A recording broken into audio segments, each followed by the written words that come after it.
আমার বেড়ে ওঠা মাদারীপুর, আমার বাড়ি আমার জেলা শিবচর, থানা মাদারীপুর। আমি মাদারীপুর থেকে আসছি। তো আমার সাথে একটা ছেলের সাথে রিলেশন ছিল, ও ছিল আমার চাচাতো ভাই। তো চাচাতো ভাইয়ের সাথে রিলেশন হয়েছে বাড়ির পাশেই। ওর সাথে আমার রিলেশনের শুরুটা হয়েছিল একটা ঝগড়া দিয়া। ঝগড়া একদিন আমি আর আমার চাচাতো বোন দুজন ওদের বাড়ির উপর দিয়ে যাচ্ছিলাম। তো সন্ধ্যা হয়ে গেছে, সন্ধ্যাবেলা। তখন আমার চাচাতো বোন বলতেছে, তখন আমের দিন, আম গাছে আম পাকছে। তো ওদের একটা ছোট একটা গাছ ছিল, সেই গাছের মধ্যে অনেকগুলা আম পাই গেছে। তো আমার চাচাতো বোন বলতেছে কি যে ওইখান থেকে একটা আম ছিঁড়ে নিয়ে আয়। পরে আমি বললাম কি যে এখন সন্ধ্যা হয়ে গেছে, সন্ধ্যাবেলা আম ছিঁড়া লাগবো? পরে উনি বলতেছে যে হয় এখনই লাগবো, তুই এখন নিয়ে আয়। আমি বলি কি না, সন্ধ্যার সময় আম ছিঁড়া লাগবো না। পরে কয় কি যে না, তুই যা ছিঁড়ে নিয়ে আয়। তো আমি বললাম কি এখন ছিঁড়লে পরে কাকি রাগারাগি করবো না? পরে বললো যে না, রাগারাগি করবো না, তুই যা ছিঁড়। তো আমি আমটা ছিঁড়ছি, আম ছেঁড়ার সাথে সাথে আমার চাচতো ভাই চলে আসছে। ওর মাথায় আবার রাগ ছিল, ও খেলতে গেছিল। ছোটবেলায় মানুষগুলা করে কি, খেলে না ওই যে মার্বেল খেলে, ও বাজিতে মার্বেল খেলতে গেছিল। মার্বেল খেলতে যেয়ে টাকা হাইরা আসছে, 500 টাকা হাইরা আসছে, এমনিতে ওর মাথা গরম। আমিও আম ছেঁড়া আর ও বাড়িতে আসা। তো ওর সাথে আমার ঝগড়া লেগে যায় যে আমি আম ছিঁড়লাম কেন গাছে থেকে। তো আম ছিঁড়ছি কেন, আমি তো ছিঁড়ছি, কি হয়েছে? পরে কথা সন্ধ্যার সময় আম ছিঁড়লি কেন? পরে ওর লোক আমার লোক তর্ক বিতর্ক লেগে যায়, ও আমার ঠাস করে এক গালের মধ্যে একটা থাপ্পড় মেরে দেয়। থাপ্পড়টা মারলো মতন আমি কাঁদতে কাঁদতে বাড়িতে চলে গেলাম। তো সেদিন থেকেই ও নাকি অনেক আপসেট ছিল যে ওরে আমি থাপ্পড় মারলাম, ও একটা আম নিতে ছিঁড়ছে, আমার মাথাটা খারাপ হয়ে গেছে, আমি ওর থাপ্পড় মারলাম। তারপরের দিন ও আমার কাছে আসে মাপ চাইতে। আমি ওর সাথে কোনোভাবেই কথা বলি না, যে একটা সাধারণ একটা আম ছিঁড়ছি, আম ছিঁড়ার লেগে ও আমার থাপ্পড় মারলো, তো ওর লগে আমি কিসের কথা কমু? তো আমার লগে কথা বলতে এখানে এসে দাঁড়ায় বলে যে দেখ আমার ভুল হয়ে গেছে, আমার মাফ করে দে। ওইখানে দাঁড়ায় বলে আমার ভুল হয়েছে, মাফ করে দে। ওর সাথে আমি কোনোভাবেই কথা বলি না, কথা বলি না। তখন আমি ক্লাস 5-এ পড়ি। তো ওর সাথে আমি কোনোভাবেই কথা বলি না। যেখানে যাই ও সেখানে দাঁড়ায় থাকে, এরে দিয়া অরে দিয়া সবাই দিয়ে আমার কাছে মাফ চায়। তো ও ফার্স্ট টাইম, আমি যেহেতু দেখতেছে যে আমি ওর সাথে কথা বলি না, ওর সাথে কোনো, ও আর আমি খুব ভালো ক্লোজ ছিলাম, বন্ধুর মতো ছিলাম, অনেক দুষ্টাইম করতাম, ফাজলামি করতাম, মারামারি করতাম, কখনোই কোনো কিছু হইতো না। কিন্তু ওর ওই থাপ্পড়টা আমার এতটাই কষ্ট দেয় যে সাধারণ একটা আম ছিঁড়ার কারণে ও আমার এমন ভাবে মারলো। তো ওর সাথে আমি কিসের কথা বলবো, কেন কথা বলবো? তারপর ও করলো কি, আমার চাচা আছে, ওই ছোট্ট একটা চাচা, ওই চাচারে দিয়া ও একটা চিঠি পাঠাইলো। চিঠি পাঠাইলো, ওর নামটা লেখা ছিল না সেইখানে। তো ওই চিঠির মধ্যে অনেক কিছু লেখা ছিল যে আমি যেন ওরা মাফ করে দিই, ওর ভুল হয়ে গেছে, এই সেই, ও আর জীবনে এরকম ভুল করবে না, বা ও রাতের মধ্যে ঘুমাইতে পারে নাই, অনেক কিছু লেখা ছিল। তো ওর চিঠি দেখে আমি রাগে চিঠিটা ছিঁড়া ফেলছি। তারপরের দিন ও আমারে আবার আমাদের বাড়িতে আসছে, বাড়িতে এসে আমার মার কাছে বলতেছে যে কাকি দেখেন, আমার ওদিন মাথাটা অনেক গরম ছিল, এই জন্য আমি ওরে থাপ্পড়টা মারলাম। তো থাপ্পড় মারলাম, ও থাপ্পড় মারার পরেও আমার লোক কথা কয় না। ওর একটু আমার লোক একটু কথা বলতে গান, ওর লগে তো আমি সারাদিন দুষ্টামি ফেজলামি করে, ওর কথা না বললে আমার ভালো লাগে না। ওর লগে একটু কথা, আমার লোক কথা বলতে দেন। পরে মা কয় কি সময় না, ভাই বোন মাল, তোর কি হয়েছে, ও তো তোর ভাই হয়, কি হয়েছে, তুই ওর লগে এরকম করিস না। ওর মার কাছে বিচার দিতে শুনে আমি আরো চেতে গেছি যে ওর লগে আমি কথা বলি না, ও আবার মার কাছে বিচার দিবে কেন? তো মার কাছে বিচার দিছে। সেদিন ও আমাদের বাড়ি থেকে চলে গেল। ওরে আমি রাগারি করছি যে আমাদের বাড়িতে আর আবি না, তুই আমার মারছিস কে, তুই আমার বাড়িতে আর আবি না। ও চলে গেল। তারপরের দিন সকালবেলা আমরা সবাই মিলে তখন খেলতেছিলাম, দাড়ি বান্ধে খেলতেছিলাম। তো খেলার মধ্যে ও আসছে ও খেলবো। তো ওরে দেখে আমি ওইখান থেকে চলে আসি দেখে ও আর খেললো না, ও চলে আসলো। ও একটা লুডো নিয়ে আসছে, তাই না, আমি লুডো খেলা অনেক পছন্দ করি। ও একটা লুডো নিয়ে আসছে যে বৃষ্টিরে নিয়ে আমরা লুডো খেলি। তো ওরে তো দেখলে আমার এমনি মেজাজ খারাপ হয়ে যায়, আমি আবার ওর সাথে লুডো খেলবো। তো ওইখান থেকে আসা বললাম আমি আর লুডো খেললাম না। তারপরে করলো কি যে ও আমার কাকা ঘরে যে বসে রয়েছে, এর মধ্যে ও জানে যে ও ডাকাইলে আমি ওইখানে যাবো না। আমার চাচারে দিয়ে ডাকাইলো যে ওর একটু ডাইকা নিয়ে আয়, আর আমার কথা বলিস না। ওইখানে যাই, যাওয়ার পরে ও যায় দেখি আমি ঘরে থেকে চলে আসবো। আসার পর ও আমার করলো কি লাভ দিয়ে চোখের থেকে নাই আমার পায়ে ধরে বসছে, যে দেখ আমার ভুল হয়ে গেছে, তোর আমি এতবার বলতেছি আমার মাফ করার জন্য, তুই তো মাফ করতেছিস না, শেষমেশ এখন আর কি করবো, তোর পায়ে ধরি, তুই আমার মাফ করে দে।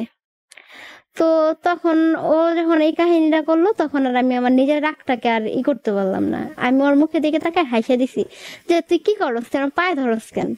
পরে কয় দেখ তোর লগে কথা না বললে আমি একটা মুহূর্ত থাকতে পারতেছি না, আমার খুব কষ্ট হইতেছে, আমার ভিতরটা কেমন জানি ফাইটে গেছে যে আমি তুই আমার লগে কথা কস না কে। আর তোর একটা থাপ্পড় মারছে তো কি হয়েছে, তোর যে থাপ্পড়টা তোরে মারছে তার সাথে বেশি আঘাত মনে হয় যে আমি আমার বুকের মধ্যে পাইছি, আমার এত কষ্ট হইতেছে, তুই আমার লগে তুই আমার লগে কথা কস না কেন। তার আমি আচ্ছা ঠিক আছে সবকিছু যা হয়েছে হয়েছে, তোর লগে আমি কথা কমো, তো যেই ভুলটা করছো সেই ভুলটা আর করিস না। পরে আচ্ছা ঠিক আছে আর এই ভুলটা হইব না।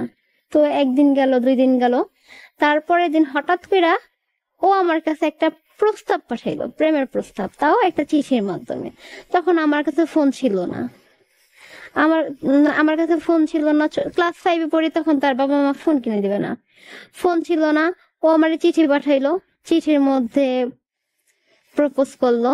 প্রপোজ করার পরে ওইখানে ওর নাম লেখা ছিল না। আমি জিজ্ঞেস করলাম আমার চাচারে যে এই প্রপোজটা, এই চিঠিটা কার, কে দিছে। পরে কয় কি যে যে দিছে নাম বলতে মানা করছে, তুই রাজি কিনা বল। আমি কি কে চিঠিটা পাঠাইছে যে নাম জানি না, কোনো কিছু জানি না, আমি রাজি হয়ে যাবো। পরে তারপরে আমি কি না, আমি সব প্রস্তাবে রাজি না, আমি কেবল পড়ি 5-এ, এখন পর্যন্ত আমি 6-এ উঠতে পারলাম না, আমি একটা প্রেম করবো। পরে অনেক হাসাহাসি করলাম, হাসাহাসি করতে করতে এখান থেকে চলে আসলাম। তারপরের দিন ও আবার একটা চিঠি পাঠাইছে। পরে আমি ওরে জিজ্ঞেস করলাম যে তুই আমার সত্যি করে কবি যে চিঠিটা কে দিছে।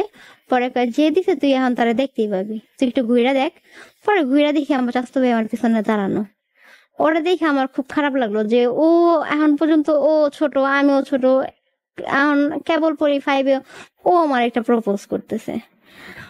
পরে ও আমারে প্রপোজ করলো, আমারে যেখানে যেতাম ও মনে হচ্ছে যে আঠার মতো আমার পিছে পিছে ঘুরতো, সেখানে যেত।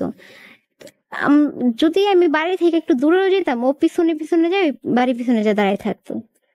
তারপরে যখন দেখা যায় আমি ওর প্রপোজে রাজি হই না, প্রস্তাবে রাজি হই না, তখন ও করলো কি, ওর হাত কাটা শুরু করে দিল।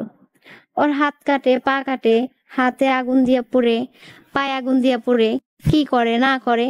তো ওগুলা দেখে আমার খুব খারাপ লাগতো যে একটা মানুষ এইভাবে হাত পা পড়ে কেন। একদিন ওর সাথে আমি ঝগড়া করলাম যে তুই তোর নিজের হাতে পায়ে কষ্ট দিয়ে তোর লাভ কি, তো নিজের একে লিয়ে কষ্ট দেস। পরে কয় তুই আমার প্রস্তাবে রাজি হস না কেন, ছোট মানুষরা কি রিলেশন করে না, আমরা কি একসময় বড় হবো না, আমি কি যখন বড় হবো তখনই নাইলে আমরা কথা কমো না, রিলেশন করবো না। পরে করে না, তুই যদি রিলেশন না করস তাহলে কিন্তু আমি নেশা করা শুরু করে দেবো, তুই কি চাস যে আমার জীবনটা নষ্ট হয়ে যাক। পরে আমি তুই যা খুশি তা কর বইলে আমি চলে আসি। রাত্রে বেলা আমি আমার স্বাস্থ্য বন্ধের ঘরে বসা, আমার চাচার ঘরে বসা, আমরা ওইখানে বসে পড়তে বসছি, ওইখানে পড়তেছি। এর মধ্যেই ও আসছে, আসার পর হাতে এক প্যাকেট সিগারেট নিয়ে আসছে। কয় তুই যদি এখন আমার সাথে রিলেশন না করতাম, এই যে এখন সিগারেট খাইতেছি, তারপর আস্তে আস্তে আরো কিছু খাওয়া শিখবো, তারপর আমি আমার নিজের নষ্ট করে ফেলবো। পরে আমার চাস্তো বোন বলতেছে কি যে বৃষ্টি সমস্যা কি, দেখ ও যখন তোর লেগে এরকম করে, তোর জন্য এতটাই পাগল, তুই ওর সাথে রিলেশনটা কর। তো আমি ওর সাথে, আমার চাস্তো বোন ছিল, ও আমাকে যা বলতো আমি না ঠিক তাই করতাম, ভালো বুঝতাম না মন্দ বুঝতাম না, যেটা বলতো যখন যেটা বলতো যে এটা করতে হবে আমি ওইটাই করতাম তোর কথা মতো। তারপরে দেখলাম যে আমার স্বাস্থ্য ভাইটাও আমার জন্য এরকম করে, এত পাগলামি করে, বা হাত পা পুড়ে ফেলে, কাইটা ফেলে, সিগারেট খাইতেছে। তো ওর সিগারেটটা খাওয়ানো ফেরানোর জন্য ওর সাথে আমি রিলেশন করতে রাজি হয়ে গেলাম। তো রিলেশন করলাম 1 মাস 2 মাস, ভালোই গেল, ভালোই ছিলাম, আমরা কথা বলতাম, স্কুলে যাই দেখা করতাম, সবকিছুই ঠিক আছে। তো হঠাৎ করে 2-4-6 মাস যখন চলে গেল, তখন ফ্যামিলি থেকে জানাজানি হয়ে গেল। ফ্যামিলি থেকে জানাজানি হয়ে গেছে, জানাজানি হওয়ার পরে আমার কাকি এসে আমারে বকাবকি করে, তারপরে আমার বাপ মা আমার বকাবকি করে, ও আমাদের বাড়িতে আসলে রাগারি করে, যেরকমটা হয় বাড়ির পাশে যদি এরকমটা হয় তাহলে তার বাপ মা মেনে নেয় না। তো আমার বাবা মা আমাদের, ওর বেসিক্যালি ওর মা তো কোনোভাবেই রাজি না যে আমার ওর ছেলের বউ বানাবে, কারণ একসাথে ঘর বাড়ি, যদি কোনো সময় কোনো কিছু নিয়ে ঝগড়া কাজে লাগে তাহলে তো দৌড়ে আসবে আমার মা, বা ওর মা দৌড়ায় যাবে, অনেক খারাপ কিছু হবে, এই জন্য কোনোভাবে রাজি না। রাজি না থাকার কারণে ও কোনোভাবে বুঝতেছে না, আমিও কোনোভাবে বুঝতেছি না যে আমরা রিলেশনটা করব না। কিন্তু ও আমার প্রতি এতটাই পাগল ছিল, যা আমার মনে হয় না যে আজকালকার দিনে এমন ভালোবাসাও থাকে, যে এতটাই পাগল ছিল। ওর বাবা ওরে একদিন মারছে যে তুই এরকম করস কে, এত পাগলামি করস কে, তোর এখন পর্যন্ত কি বয়স হয়েছে। ওর বাবা বাঁশের চলা আছে, ওই চলা দিয়ে ওরে অনেক মারছে। আমার মাও আমারে মারছে ঘরের মধ্যে, আমার মা ওরে মারছে যে আমি যেন ওর সাথে আর কোনোদিন কথা না বলি, ওর সাথে আমি যোগাযোগ না করি। কথা না বললে কিভাবে থাকবো, যেহেতু ঘরের লগে ঘর, ওর ওর মুখে আমি দেখি, আমার মুখেও দেখে, এটা তো কোনোভাবেই সম্ভব না। দূরে দাঁড়ে হইলে ভোলা যায় যে একদিন দুদিন কথা বললাম না, 1 মাস 2 মাস গেল, ভুইলা গেলাম। কিন্তু চোখের সামনে যে মানুষটা, সেই মানুষটারে কিভাবে ভোলা যায়? কোনোভাবে কি ভোলা সম্ভব? কোনোভাবেই ভোলা সম্ভব না। ওর মা ওরে করলো কি, ঢাকা পাঠিয়ে দিল, ওর পড়াশোনা বন্ধ করে দিয়া ঢাকা পাঠিয়ে দিল যে দেশে থাকলেই পাগলামি করব, ঢাকা গেলে সব ঠিক হয়ে যাব। কিন্তু ও ঢাকা যাইতো, যেখানেই ওরে পাঠাইতো, ও একদিন থাকলে তারপরের দিন পাগল হয়ে যেত যে কতক্ষণ ও আমার কাছে আসবে, কতক্ষণ আমার মুখটা দেখবে। ও আমারে দেখার জন্য এতটাই সব সময় পাগল হয়ে থাকতো। আমি স্কুলে গেলেও আমার এই স্কুলে যাইয়াও দেখে আসতো, জ্বরে যাই একটু দেখে আসি। ও টিফিন টাইমে বের হইলে ও দেখতাম যে দাঁড়ায় আছে রাস্তায়। তো সেই মানুষটার একদিন ঢাকা পাঠাই দিল, ঢাকা পাঠাই দেওয়ার তারপরের দিন ও পাগলামি করে চলে আসলো। কোনোভাবে ও ঢাকাও থাকতো না, কোথাও থাকতো না। পরে কাকা ওরে মারলো যে তোর এখন কি বয়স হয়েছে যে তুই ওরে এখনই বিয়া করতে চাস, বিয়ার লেগে পাগল হয়ে গেছিস। পরে ভাই আমি তো বিয়া করতে চাই না, এখনই আমি আরো বড় হবো, আমি কাজ করবো, তারপরে আমি বিয়ে করবো। কিন্তু তোমরা আমাকে সম্পর্কটা মেনে নাও নাকি? তোমরা মেনে নিলে তো হয়। আমার কাকাকে কোনোভাবে সম্ভব না, এটা মানাই যাব না, হ্যান করা যাবে না। তার তোর বয়স কি? পরেও আমার কাকারে কয় কি যে আমার বয়স কি, আমার যখন এখন পর্যন্ত বয়সই হয় নাই, তাহলে তুমি আমার মারে বিয়ে করছি তাকে। আমার মাও তো ছোট ছিল। আমার ওই কাকিরে যখন আমার কাকা বিয়ে করে আনে, তখন আমার কাকি অনেক ছোট ছিল, তো বিয়ের বয়স হয় নাই, 12-13 বছর ছিল তখনই বিয়ে করে আনছে। আমার মা তো তখন ছোট ছিল। পরে বলতেছে এই তোর মার লগে কি তোর জোড়া নেই, এই নেই সে নিয়ে আমার কাকা ওর অনেক মারলো। মারার পর ও যুদ্ধে করলো কি, তাতালের আগুন দিয়ে হাতটা পুড়ে ফেললো। যে তোমরা আমার, যেহেতু আমার সম্পর্কটা মাইনে নিবা না, তাইলে আমি আর বেঁচে থেকে কি করবো। তারপর ওরা ফিরাইলো। ফিরানোর পরে ওইখান থেকে ওই রাত গেল, যাইতে যেতে প্রায় 1 বছর 2 বছর হয়ে গেল। আমিও আস্তে আস্তে উপরে ক্লাস উঠতে শুরু করলাম। তো 2012-র ঘটনা এটা। তারপর 2017 যখন আসলো, এর মধ্যে এই জ্ঞান অশান্তি আসি। তো 2017-তে ওর মা করছে কি, ওরে নষ্ট করছে যাতে আমার দিকে না তাকায়, বা আমার সাথে যোগাযোগ না করে, আমার সাথে কথা না বলে, বা আমার দেখতে না পারে। এই জন্য ওর মা ওরে নষ্ট করছে। ও সব জায়গায় যাইতো, ভালো কথা, আমাদের বাড়ি পর্যন্ত আসতে পারতো না। আমাদের বাড়িতে আসতে চাইলেও আমাদের বাড়িতে পর্যন্ত আসতে যেত না। আমাদের বাড়িতে ওই পর্যন্ত, বাড়ির দরজা পর্যন্ত আইসা আবার ফিরে যেত, আসতে পারতো না। আর আমার না দেখলেও থাকতে পারতো না, দেখলেও সহ্য করতে পারতো না। আমার দেখলে অনেক খারাপ ব্যবহার করতো, এতটাই খারাপ ব্যবহার করতো যা আমারে অনেক কষ্ট দেয়। যে ও আমারে দেখলে এমন খারাপ ব্যবহার কেন করে, আমি বুঝতে পারি না যে ও আমারে দেখলে এতটা খারাপ ব্যবহার কেন করে। আবার না দেখলেও পাগল হয়ে যেত যে কতক্ষণ ছুটে আসবো আমারে দেখার জন্য। তো ওর খারাপ ব্যবহার দিনকে দিন বাড়তেই থাকলো। 1 মাস হয়ে গেল, তারপর ওর এতটা খারাপ ব্যবহার আমার সাথে শুরু করলো যে ওর প্রতি থেকে আমার যেন কেমন রাগ উঠে গেছে। যে ও যে মানুষটা আমার এত ভালোবাসলো, সেই মানুষটা হঠাৎ করে আমার সাথে এরকম ব্যবহার করে কেন? আমার সাথে কথা বললে বলবে, না বললে না করবে, যে তোর সাথে আমি কথা বলবো না, বা তুই তোর পথে থাক, আমি আমার পথে থাকি, ঠিক আছে আমি মেনে নিবো। কিন্তু ও আমার এইটাও বলবে না, ওইটাও বলবে না, মাঝখান থেকে খারাপ ব্যবহার গুলা কেন করে? তারপরে একদিন হঠাৎ করে, যেদিন এই দুর্ঘটনাটা ঘটলো নভেম্বরের 30 তারিখে, তো আমি রাস্তায় যাচ্ছি, যাওয়ার পরে দেখি ও রাস্তায় দাঁড়ায় আছে। আমি ওরে দেখা নিচে দিয়া নামা দিয়ে আর একটা রাস্তা আছে, ওই রাস্তাটা ঘুরে আসলাম। আমার সাথে কথা বলার জন্য অনেকক্ষণ পর্যন্ত দাঁড়ায় ছিল, যে আমার সাথে কিছু কথা বলবে। আমি ভুলটা করছিলাম তখনই, যদি ওর সাথে আমি কথা বলতাম তাহলে হয়তো বা অ্যাক্সিডেন্টটা, এই দুর্ঘটনাটা ঘটতো না, বা বুঝতে পারতাম যে ও কি বলতে চায়। আমি রাগ করে ওর সাথে কথা বলি নাই। পাশ কাটায় চলে আসছি। তারপর আমাদের বাড়ির সামনে এসে দাঁড়ায় রয়েছে যে আমার সাথে, আমি ঘর থেকে বের হইলাম আমার সাথে একটু কথা বলবে, তাও আমি শুধু আমার সাথে কথা বলি, আমি ঘরে যাই বসে আছি। সারাদিন গেছে, সন্ধ্যার দিকে আমি আমার ভাবির কাছে যাই বলতেছি কি যে ভাবি আমার না মনটা আজকে ভালো লাগতেছে না, কেমন জানি মনে হচ্ছে কি যে আমি নিঃস্ব, আমার কোনো কিছু নাই, আমার কি জানি হারাই যেতেছে, আমার বুকের ভিতরটা কেমন জানি নাই নাই হয়ে যেতেছে, যে কি হইলো বুঝতে পারতেছি না, আমার তো সবই আছে কিন্তু এমন লাগতেছে কে, মনে হইতেছে যে আমার কি জানি হারাই গেছে, কি জানি হারাই গেছে, কি হইলো ভাবি? পরে কয় তোমার এমন লাগে, আমি তো কইতে পারি না, তুমি একটা কাজ করো, তুমি দোয়া পড়ো, দোয়া কইরা বুকে পিঠে ফু দিয়া ফু দাও। পরে ভাবি বললো মতো আমি দোয়া বললাম, বুকে পিঠে ফু দিলাম। ফু দেওয়ার পরে রাতের 10টা বাজে, তখন আমার চাচতো ভাই ওইখান থেকে কাকি ঘরে থেকে শুনি যে রফিকুল রে পাই না, রফিকুল রে পাই না, ও কোথায় গেল, ওরে কেউ পায় না খুঁজা। তো সব জায়গায় খুঁজে ওদের ঘরের দরজা আবার বন্ধ করা ছিল, তো দরজার ফাঁক দিয়ে দরজার কতগুলা খড়ি ভেঙা আমার কাকি দেখে কি তার ছেলে দাঁড়ায় আছে। এমন ভাবে একটা মানুষ যদি আত্মহত্যা করে তাহলে হয়তো তার পায়ের নিচে থেকে মাটির কমপক্ষে 4 আঙুল তো উপরে থাকবে, কিন্তু ওর পা দুটা মাটিতে ছিল কিন্তু গেরা ভাঙা ছিল।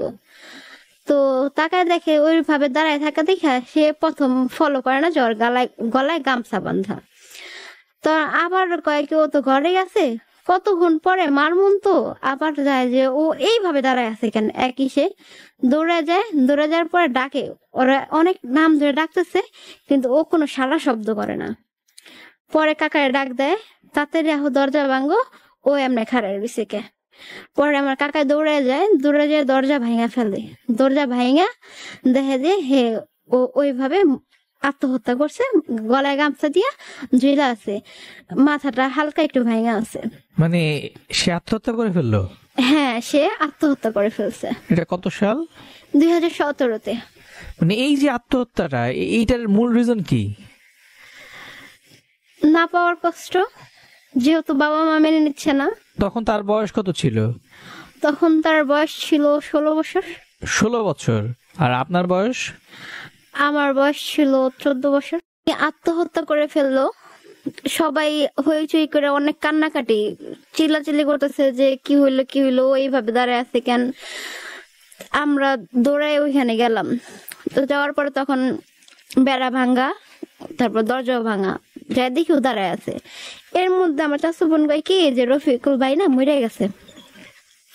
আমি কি ও মরবো কি লেগে, ও তো যে দাঁড়ায় আছে।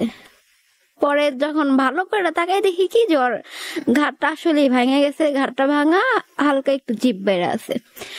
তো দেখে আমার তখন আর আমি কোনো কথাও বলতে পারতেছিলাম না, যে আমার মুখ দিয়ে কোনো কথা বেরিয়েব, আমি কোনো শব্দও করতে পারতেছিলাম না, আর কোনো কিছুই না, যে আমি খালি একটু তাকায় রইলাম যে আসলে কি হইলো। পাথরের মতো একটা মানুষ পাথর হয়ে গেল যেমন হয় না, পাথরের মতো দাঁড়ায় আছি। আমি কোনো মানুষ যে চিৎকার দিব, আমি যে কান্না করবো, ওরকম কোনো প্রচেষ্টাও ছিল না আমার। আমি চুপচাপ দাঁড়ায় আছি, খালি আমি দেখতেছি সবাই হাউ মাউ করে কান্নাকাটি করতেছে, সবাই চিল্লাচিল্লি করতেছে, নানান জায়গা থেকে মানুষজন আইতেছে, খালি দাঁড়ায় দাঁড়ায় দেখতেছি। আমি কোনো শব্দও করি না, ভালো বলি না মন্দ করি, আমি যে কান্না করবো আমার ভিতর থেকে, যে আমি কানতেও পারতেছিলাম না। তারপর এখান থেকে না আমি ওর অবস্থা দেখা কোনো কথা বলতে না বলে ঘরে চলে আসি। ঘরে আসা পড়ি, ঘরে আসার পরে হঠাৎ করে আমার এই যে মরে গেছে, ঘরের মধ্যে বসে আমি অনেক কান্নাকাটি করি। তারপরে আর ওইখান থেকে আবার দৌড়ে ওইখানে যাই ওরে দেখলে আমার কেমন জানি, আমার আমার ভিতর থেকে জানি কেমন হয়ে যায় যে ও কি করলো এটা, ও কি করলো, ও আমার কি করতে চাইছিল, কি করলো এটা। ও আমার থেকে কিছু কইয়াও গেল না, যে আমি ওর সাথে রাগ করার কথা বললাম না, আমার কি করতে চাইছিল, কি জানি করতে চাইছিল, শুধু ভিতরেই একটা কথাই। তো সেদিন রাত হয়ে গেল, সকালবেলা হইলো, পুলিশ আইলো। তো আরেকটা কথা বলি, ও মানুষটা এতটাই ভালো ছিল, কারো যদি কোনো কিছু প্রয়োজন হইতো, কেউ যদি ওরা ডাক দিত যে আমার এই কাজটা করা লাগবে, তুই একটা করে দিয়ে যা, ও রাতে 2টা নাই 3টা নাই ও উঠে যেত। কখনোই বলতো না যে আমি কাজটা করবো না বা আমি করতে পারবো না, সব সময় এরকম করতো। প্রত্যেকটা মানুষের ভালোবাসতো, প্রতিটা মানুষ। কারো কাছেই কখনো কারোর সাথে খারাপ ব্যবহার, কারোর সাথে রাগারাগি কোনো কিচ্ছু কখনো করতো না। পুলিশ আসলো মতো, পুলিশ ওরে নিয়ে যাবে, পোস্টমর্টমের জন্য নিয়ে যাবে, যে কেন করলো, যে মানুষটা প্রথমত মানুষ মনে করছে কি যে ওরে মায়েরা ঝুলায় রাখছে। যে মানুষের পায়ের লগে মাটি ঠেকানো, গিরা ভাঙ্গা বা এতটুকু জায়গায় ও গলায় দড়ি দিছে, ও সোজা হয়ে দাঁড়াইলে ওর যে বাঁশের সাথে গলায় দড়ি দিছে সেই বাঁশ থেকে ওর মাথাটা একটু উপরে, তাহলে এইভাবে মরে কিভাবে? এই করে প্রথমে করছে। তারপরে আমাদের এখানকার যে চেয়ারম্যান ছিল, চেয়ারম্যান মেম্বার আরো মানুষজনটা ছিল, সবাই বললো কি যে দেখেন ও তো ছেলেরা অনেক ভালো, হঠাৎ করে কি জন্য এরকম করে ফেললো আমরা তো কেউ জানি না। আর সবাই ওরে বললো কি ওর মাথায় একটু সমস্যা ছিল, তো ও একটু অসুস্থ ছিল, মাথার যন্ত্রণা যখন ওঠে তখন ও পাগলামি করে, এই জন্য হয়তো বা যন্ত্রণা টিকতে পারে না, এই জন্য গলায় দড়ি দিয়ে ফেলছে, ওরে নেওয়ার দরকার নেই। আর সবার মুখে থেকে ওর প্রশংসা শুনতে শুনতে পুলিশের চোখ দিয়ে পানি আয়া পড়ছে, যে একটা ছেলে যদি এত ভালো হয় সেই ছেলেটা মারা গেল কিভাবে? আর ও দেখতে এতটাই সুন্দর, এতটাই সুদর্শন ছিল যে যে কোনো মানুষই দেখলো কান্না করছে, যে কোনো মানুষের স্বরে দেখে কাঁদছে যে এরকম একটা ছেলে কেমনে এই কাজটা করে ফেললো। তারপর পুলিশ এখানে দাঁড়ানো ছিল, পুলিশ জানাজা দিল, জানাজা পড়াইলো, জানাজা পড়ানোর পরে ওরে নিয়ে চলে গেল। নিয়ে যাওয়ার পরে ওরে কবরদার রেখে আসলো, পোস্টমর্টম হইলো না, পুলিশ আরে নিল না, কোনো কিছু হইলো না। তার কিছুক্ষণ পর থেকেই না মানুষগুলা দলে দলে আসতো আমার দেখার জন্য, দলে দলে, যে কোন মেয়ের জন্য এমন হইলো, কোন মেয়ের জন্য এরকম হইলো। দেশ গ্রামের মানুষ সারা জায়গায় ছড়ায় যায়, একখানে কিছু হইলে সারা দুনিয়ায় ছড়ায় ফেলায়। তো দলে দলে মানুষগুলো আসতো, আইসা আমারে দেখতো, দেখা দেখা যায় এক একজন এক এক কথা বলতো। আমার এত কষ্ট হইতো যে মনে হইতো যে ও মরে গেছে আমি মরে যাবো। আসলে কি যে একটা মানুষ বাইচা থাকতো যতটা শক্তি লাগে, যতটা সাহস লাগে, মরতে তার চেয়ে তো বেশি সাহসের প্রয়োজন। যে একটা আত্মহত্যা করব, অনেক সাহসের প্রয়োজন। আমার সেই সাহসটা হয় নাই, আমি আত্মহত্যা করতে পারি নাই। একা হয়ে গেলাম, সারাদিন ঘরের মধ্যে একাই থাকতাম, কোথাও যেতে পারতাম না, কোথাও যেতে পারতাম না। উঠানের উপর দিয়ে গেলে কাকি আমার দেখলে চিৎকার পারতো, আমলায় চিৎকার পারতো আর গালাগালি করতো, এই জন্য ওদের উঠান দিয়ে যাওয়া বন্ধ হয়ে গেল। তারপর একা একা থাকতে থাকতে একটা সময় আমি হঠাৎ করে আমার জীবনে আর একটা ঘটনা যেটা ঘটে গেল, আমার হাজবেন্ড আমার বিয়ে হয়ে গেল। তো সেখান থেকে আমার 2017-তে ওই মাসেই আর কি, ও মল্ল 16 নভেম্বরে আমার বিয়ে হইলো 17 এপ্রিলে। একটা ছেলে আমাকে দেখছে, আমার ফুফাতো ভাইয়ের বিয়েতে গেছিলাম তারও 1 বছর আগে, বিয়ে খেতে গেছি, ওইখান থেকে আমার হাজবেন্ড আমাকে দেখলো, গায়ে হলুদ দিতে বসছি আমি, আর ও গায়ে হলুদ দিয়ে ওইটা চলে গেছে, এতটুকু সময়। তো এতটুকু সময়ের মধ্যে আমাকে নাকি সে দেখছে এক পলক, দেখছে। দেখার পরে আমি ওইখান থেকে আশা করি, আমার বিয়ে থেকে আশা করি। তো আমার হাজবেন্ড, আমার ফুফাতো ভাই যার বিয়ে খেতে গেছিলাম, আমার ফুফাতো ভাই আবার আমার হাজবেন্ডের বন্ধু। তো ও আমার খোঁজ খবর নেওয়ার জন্য আমার ফুফাতো ভাইরা বললো। তো আমার ফুফাতো ভাই বলে কি যে ওইখানে তো অনেক মেয়েরাই আসছিল, একটা বিয়ের মধ্যে তো কত মেয়েরাই থাকে, এখন তুমি কারে দেখছো এটা তো আমি জানি না, তুমি কি ছবি ছবি তুলে রাখছো? পরে বলতেছে কি দেখো আমি তো ছবি তুলে রাখি নাই, আর আমি চিনিও না ওই মেয়েটারে, আমি একবার দেখছিলাম, তো ওই মেয়েটারে একটু দেখো আছে কিনা। পরে কয়েক আচ্ছা ঠিক আছে, আমরা তো এখানে ভিডিও ম্যান আনছিলাম, ভিডিও করে রাখছি, আমি তোমার সবগুলা মেয়ের ছবি পাঠাই, তুমি দেখো যে কোন মেয়েটা। পরে আমার ফুফাতো ভাই সব আমাদের চাচাতো বোনরা, তারপরে আমরা যারা যারা গেছিলাম এইখান থেকে, তো ওইখানকার আরো অনেক মেয়ের আছে, সবার ছবি ওর কাছে পাঠাইছে। তো সবার ছবি পাঠানোর পরে শেষে আমার ছবি পাঠাইছে। আমার ছবি দেখে পরে বলতেছি কি যে আমি এই মেয়েটারই খুঁজতেছিলাম, এই মেয়েটারই আমার ভালো লাগছে। পরে আমার ফুফাতো ভাই বললো কি ও তো আমার মামাতো বোন, ওরা মাদারীপুর থেকে আসছে, শিবচর থেকে আসছে, তো ওদের বাড়ি তো ওইখানে। পরে বললো কি তুমি তোমার ওর নাম্বারটা আমারে দাও। ওরে কি বিয়ে দিব, ওর নাম্বারটা আমায় দাও।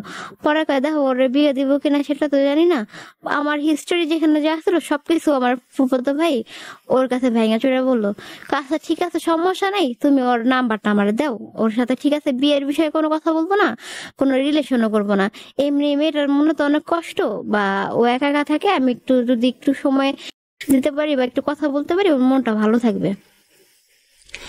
পরে বললো আচ্ছা ঠিক আছে নাম্বার নাও। নাম্বার নেওয়ার 1 বছর পরেও আমারে ফোন দেয়।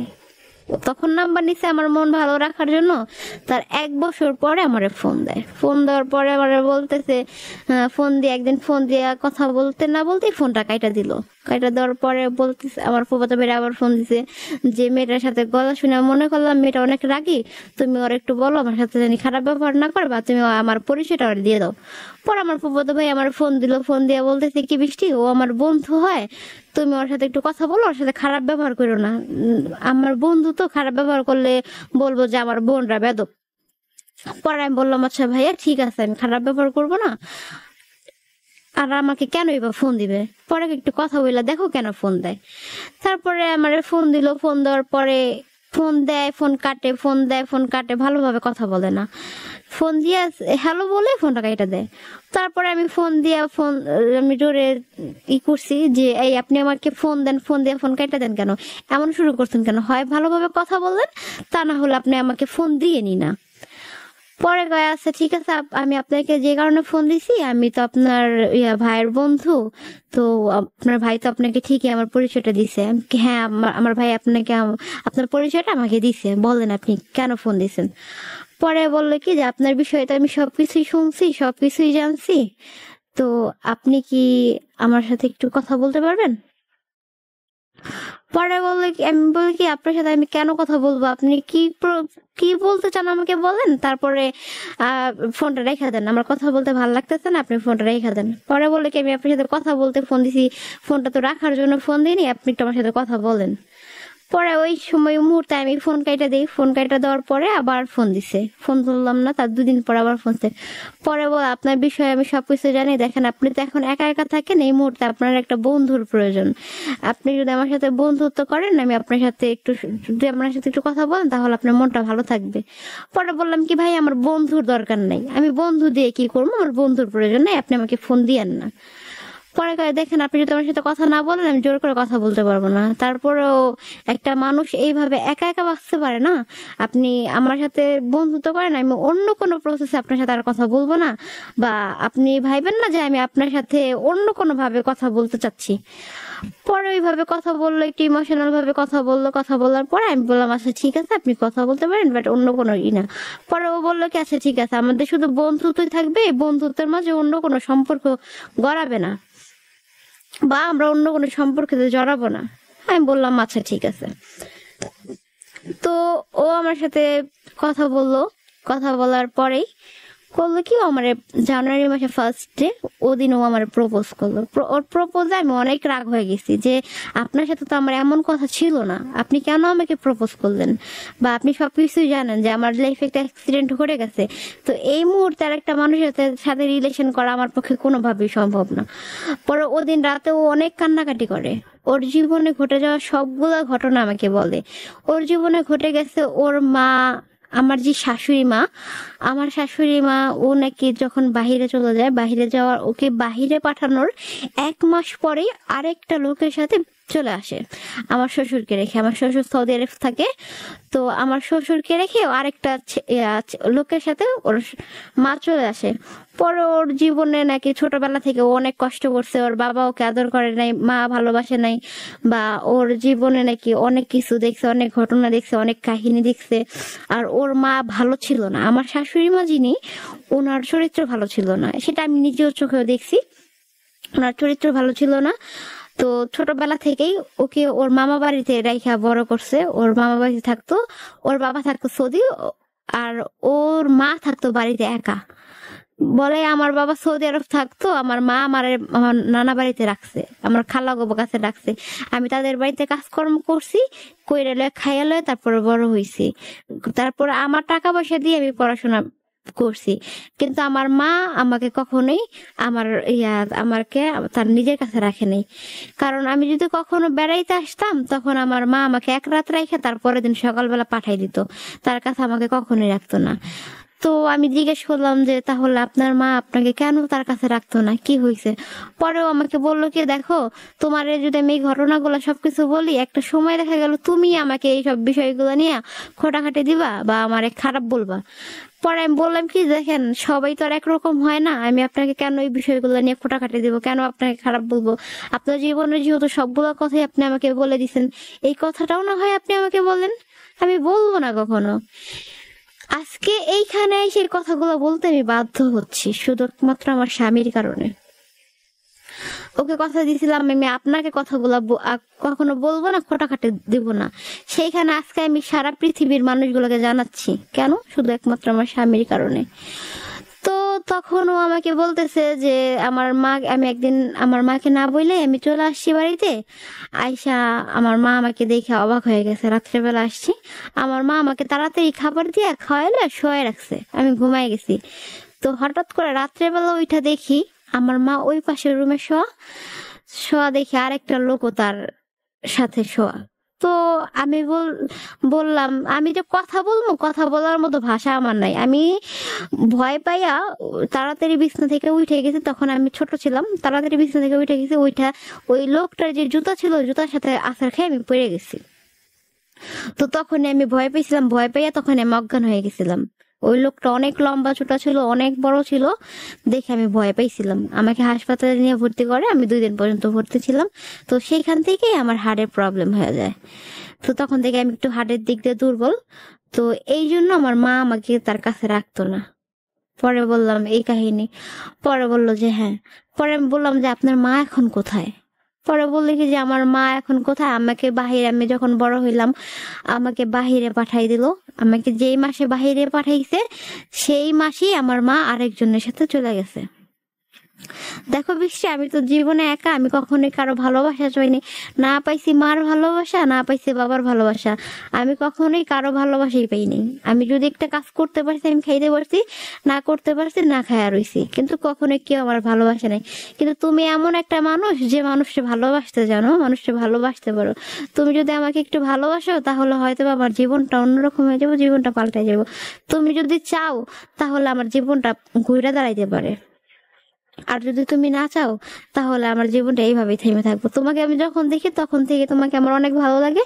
তো আজকে 1 বছর ধরে আমি তোমার সাথে কথা বলার চেষ্টা করি, যোগাযোগ করার চেষ্টা করি, কখনোই তোমার সাথে কথা বলার সাহস পাই না বা বলি না। তো একটা মানুষ যখন শুনলাম যে 1 বছর ধরে আমার পিছনে ঘুরে বা যোগাযোগ করার চেষ্টা করে, ভয়ে যে মানুষটা সাহস পায় না আমার সাথে কথা বলতে, হয়তো বা বাবা মা যেমনই হোক, বাবা মা যাই করুক, ছেলেটা হয়তো বা ভালো। এইটাই ছিল আমার জীবনের সবচেয়ে বড় ভুল, যে ছেলেটা হয়তো বা ভালো। এই ভুলটা যদি তখন আমি না করতাম তাহলে আজকে আমার জীবনটা এইখানে এসে দাঁড়াইতো না। তো ওর কথা শুনে আমি ইমপ্রেস হয়ে যাই, ওর কথায় আমি রাজি হয়ে যাই যে হ্যাঁ, মানুষটা যখন এতটাই অসহায়, এতটাই এতিম, তো আমি ওর পাশে দাঁড়াবো। আমার বাবা মা তো এই সব ঘটনাগুলো শুনলে বা ও আর ওর মা আরেকজনের সাথে চলে আসছে, এই কথাগুলো শুনলে তো আর আমার বাবা মা রাজি হইব না। তো এই জিনিসটা আমি হাইড করে দিছি, হাইড করে ফেলি।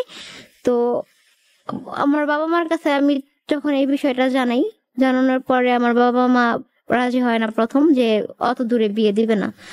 তারপরে আস্তে আস্তে আমার বাবা মা রাজি হয়ে যায়। আর আমার ওকে বিয়ে করার কারণটাই ছিল যে আমিও মানুষের কাছ থেকে মুক্তি পেতে চেয়েছিলাম। যে মানুষগুলো জনে জনে আসতো আমাকে দেখার জন্য, আসে এক একটা কথা বলতো, হয়তো বা ওরে বিয়ে করলে ওর কাছে গেলে ও একটা মানুষ পাবে আর আমিও একটা স্থান পাবো, আশ্রয় পাবো, এইখান থেকে যাওয়ার জন্য। আমার বাবার বাড়িতে থেকে যে মানুষগুলো আমাকে এত কথা শোনায় বা আমার জন্য মারা গেছে, আমার জন্য এই হয়েছে সেই হয়েছে, আমার কাকি আমার দেখলে কান্নাকাটি করে, আমি আমার কাকির চোখের আড়াল হয়ে যাব, যাতে আমাকে দেখা কেউ কান্নাকাটি না করে আর আমার দেখা যাতে কেউ কোনো কিছু না শোনাইতে পারে। যার কারণে ওকে বিয়ে করতে রাজি হইলাম আমি। আমার বাপ মা যখন ওর বাপ মার কাছে কথা বলতে চাইলো, তখন আমি আর ওর মা যে বিয়ে করছে ওই কথাটা আমার বাপ মার আমি বলিনি। বলছি যে এখন ওর যার কাছে আছে ওই হইছে ওর বাবা।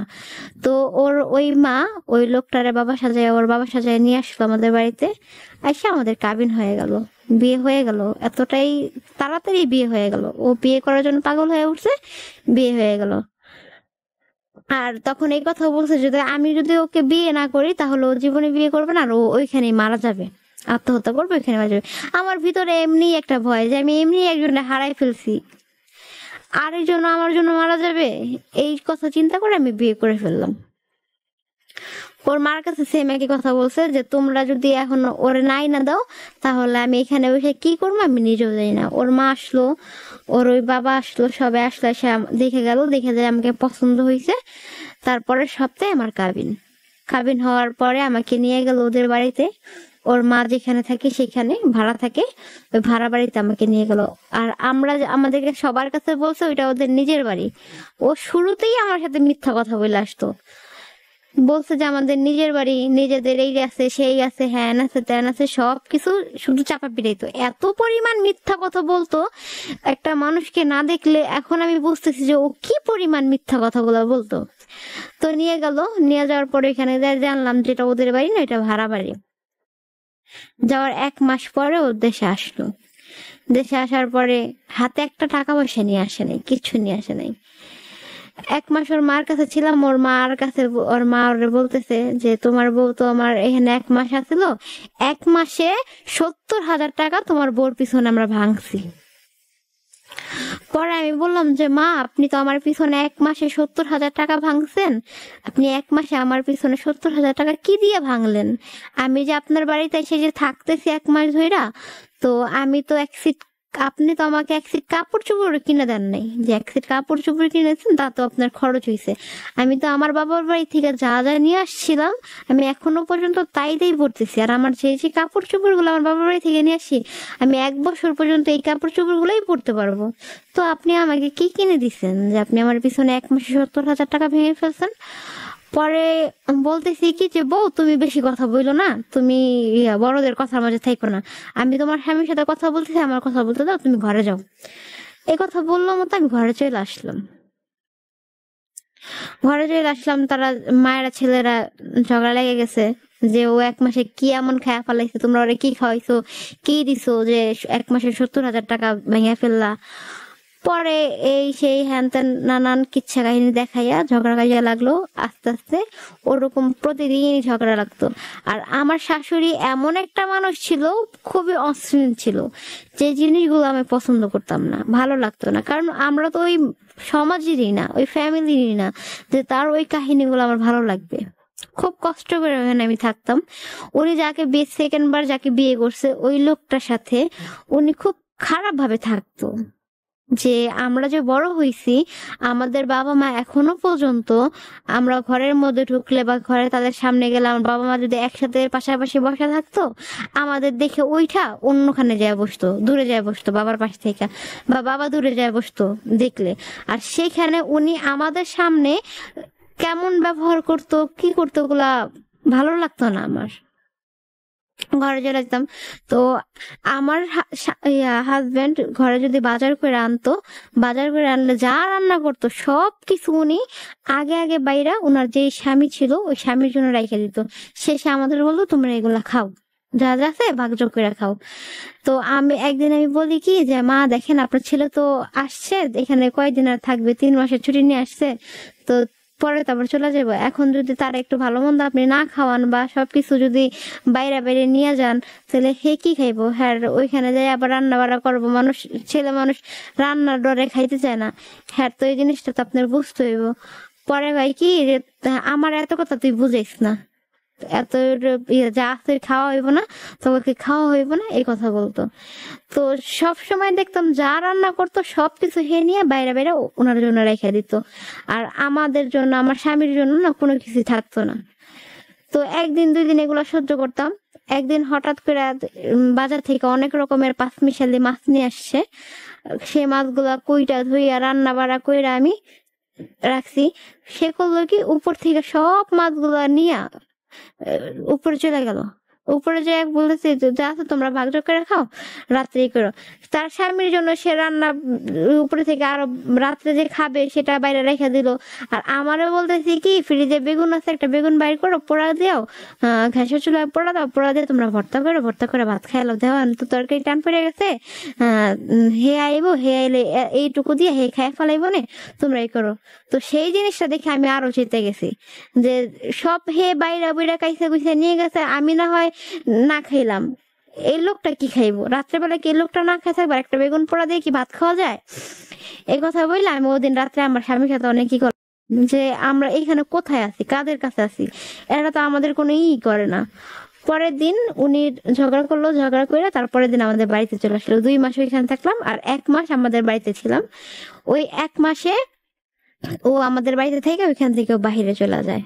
ও তার মধ্যে ও অনেক পাগলামি করে একটা বাচ্চা নেওয়ার জন্য, যে একটা বাচ্চা হয় না কেন, একটা বাচ্চা হয় না কেন। আমি বললাম কি যে দেখো কেবল আমাদের নতুন বিয়ে হয়েছে, এত তাড়াতাড়ি একটা বাচ্চা দিয়ে আমরা কি করব? 2-1 বছর যাক, তারপর একটা বাচ্চা নেই। পরে বললো যে না, তো 3 মাসে ট্রাই করলো, বাচ্চা হইলো না।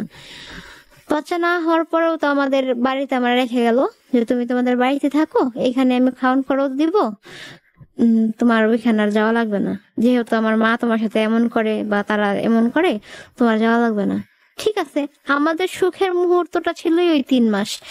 ভালো থাকতাম, খারাপ থাকতাম, খাইতাম না খাইতাম, আমরা অনেক ভালো ছিলাম। এমনও গেছে যে আমি হাইটে গেলেও ব্যথা পায়, এমন সময় গেছে। তো 5 মাস পরে যখন ও দেশে আসে, 5 মাস পরেও আবার একটা বাচ্চার জন্য ও দেশে চলে আসে। আসার পরে এবার আমাকে নিয়ে আর ওর এই মার কাছে থাকে নাই, ওর বাবার বাড়ি যেখানে সেইখানে আমাকে নিয়ে যায়। সেইখানে নিয়ে যাওয়ার পরে 1-2 দিন যায়, ওইখানকার মানুষগুলা, ওইখানে হইছে আমার শ্বশুরে আবার বিয়া করছে, আমার দ্বিতীয় শাশুড়ি। তো আমার শাশুড়ি যখন এই লোকটার সাথে চলে আসে, তখন তার ঘরের মধ্যে একটা লবণ রাখার যে বাটিটা, ওই বাটিটাও রেখে আসে নাই, সব সে নিয়ে চলে আসছে এই লোকটার সাথে। তো আমার শাশুড়ি বলে, আমি এই জিনিসটা বুঝতে পারছি, কেউ তো কারো সাজানো গোছানো সংসার তোর আরেকজনকে দিতে চায় না।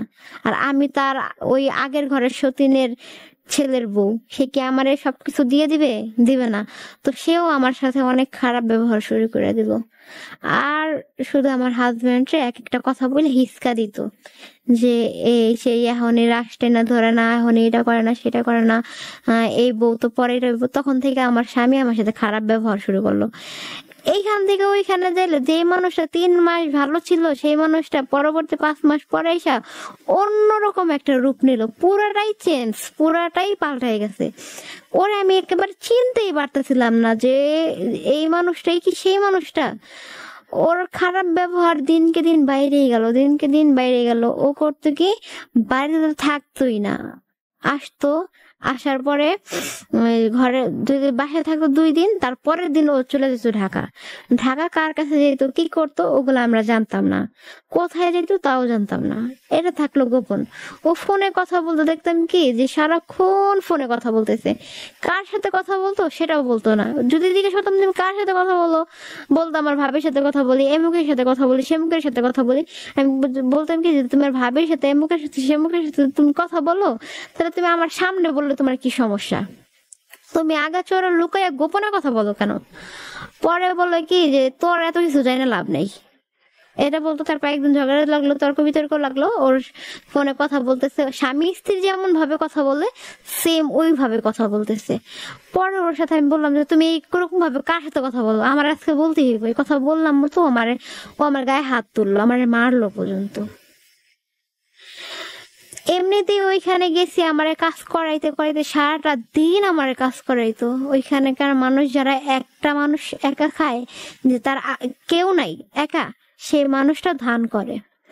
তো আমার শাশুড়ি, আমার শ্বশুর তো বাইরে ছিল, সে তো ছিল একা, তার একটা ছোট্ট একটা মেয়ে নিয়া। তো ওনাকে আমার শ্বশুর চাল কিনে দিত, চালে ভাত, উনি ধান টান করতো না। যখন আমাকে নিয়ে গেল, তখন সে 30 মণ ধান কিনলো। 30 মণ ধান কিনে ওই ধান নাইরা এটা শুকাইয়া মনে সবকিছু কইরা আমি কাজকর্ম কইরা দিছি।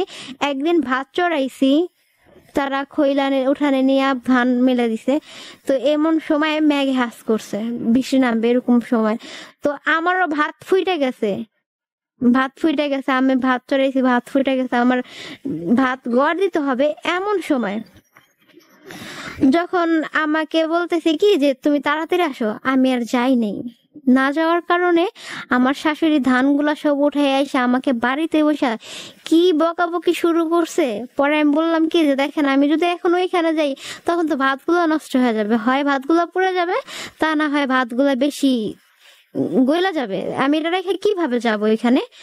পরে বলতেছি কি যে তুমি কি জানো না, যখন বৃষ্টি নামে তখন চুলায় ভাত থাকলো ভাতের পাইলা লাথি মেরে ফালাই থুয়া ধান উঠাইতে হয়।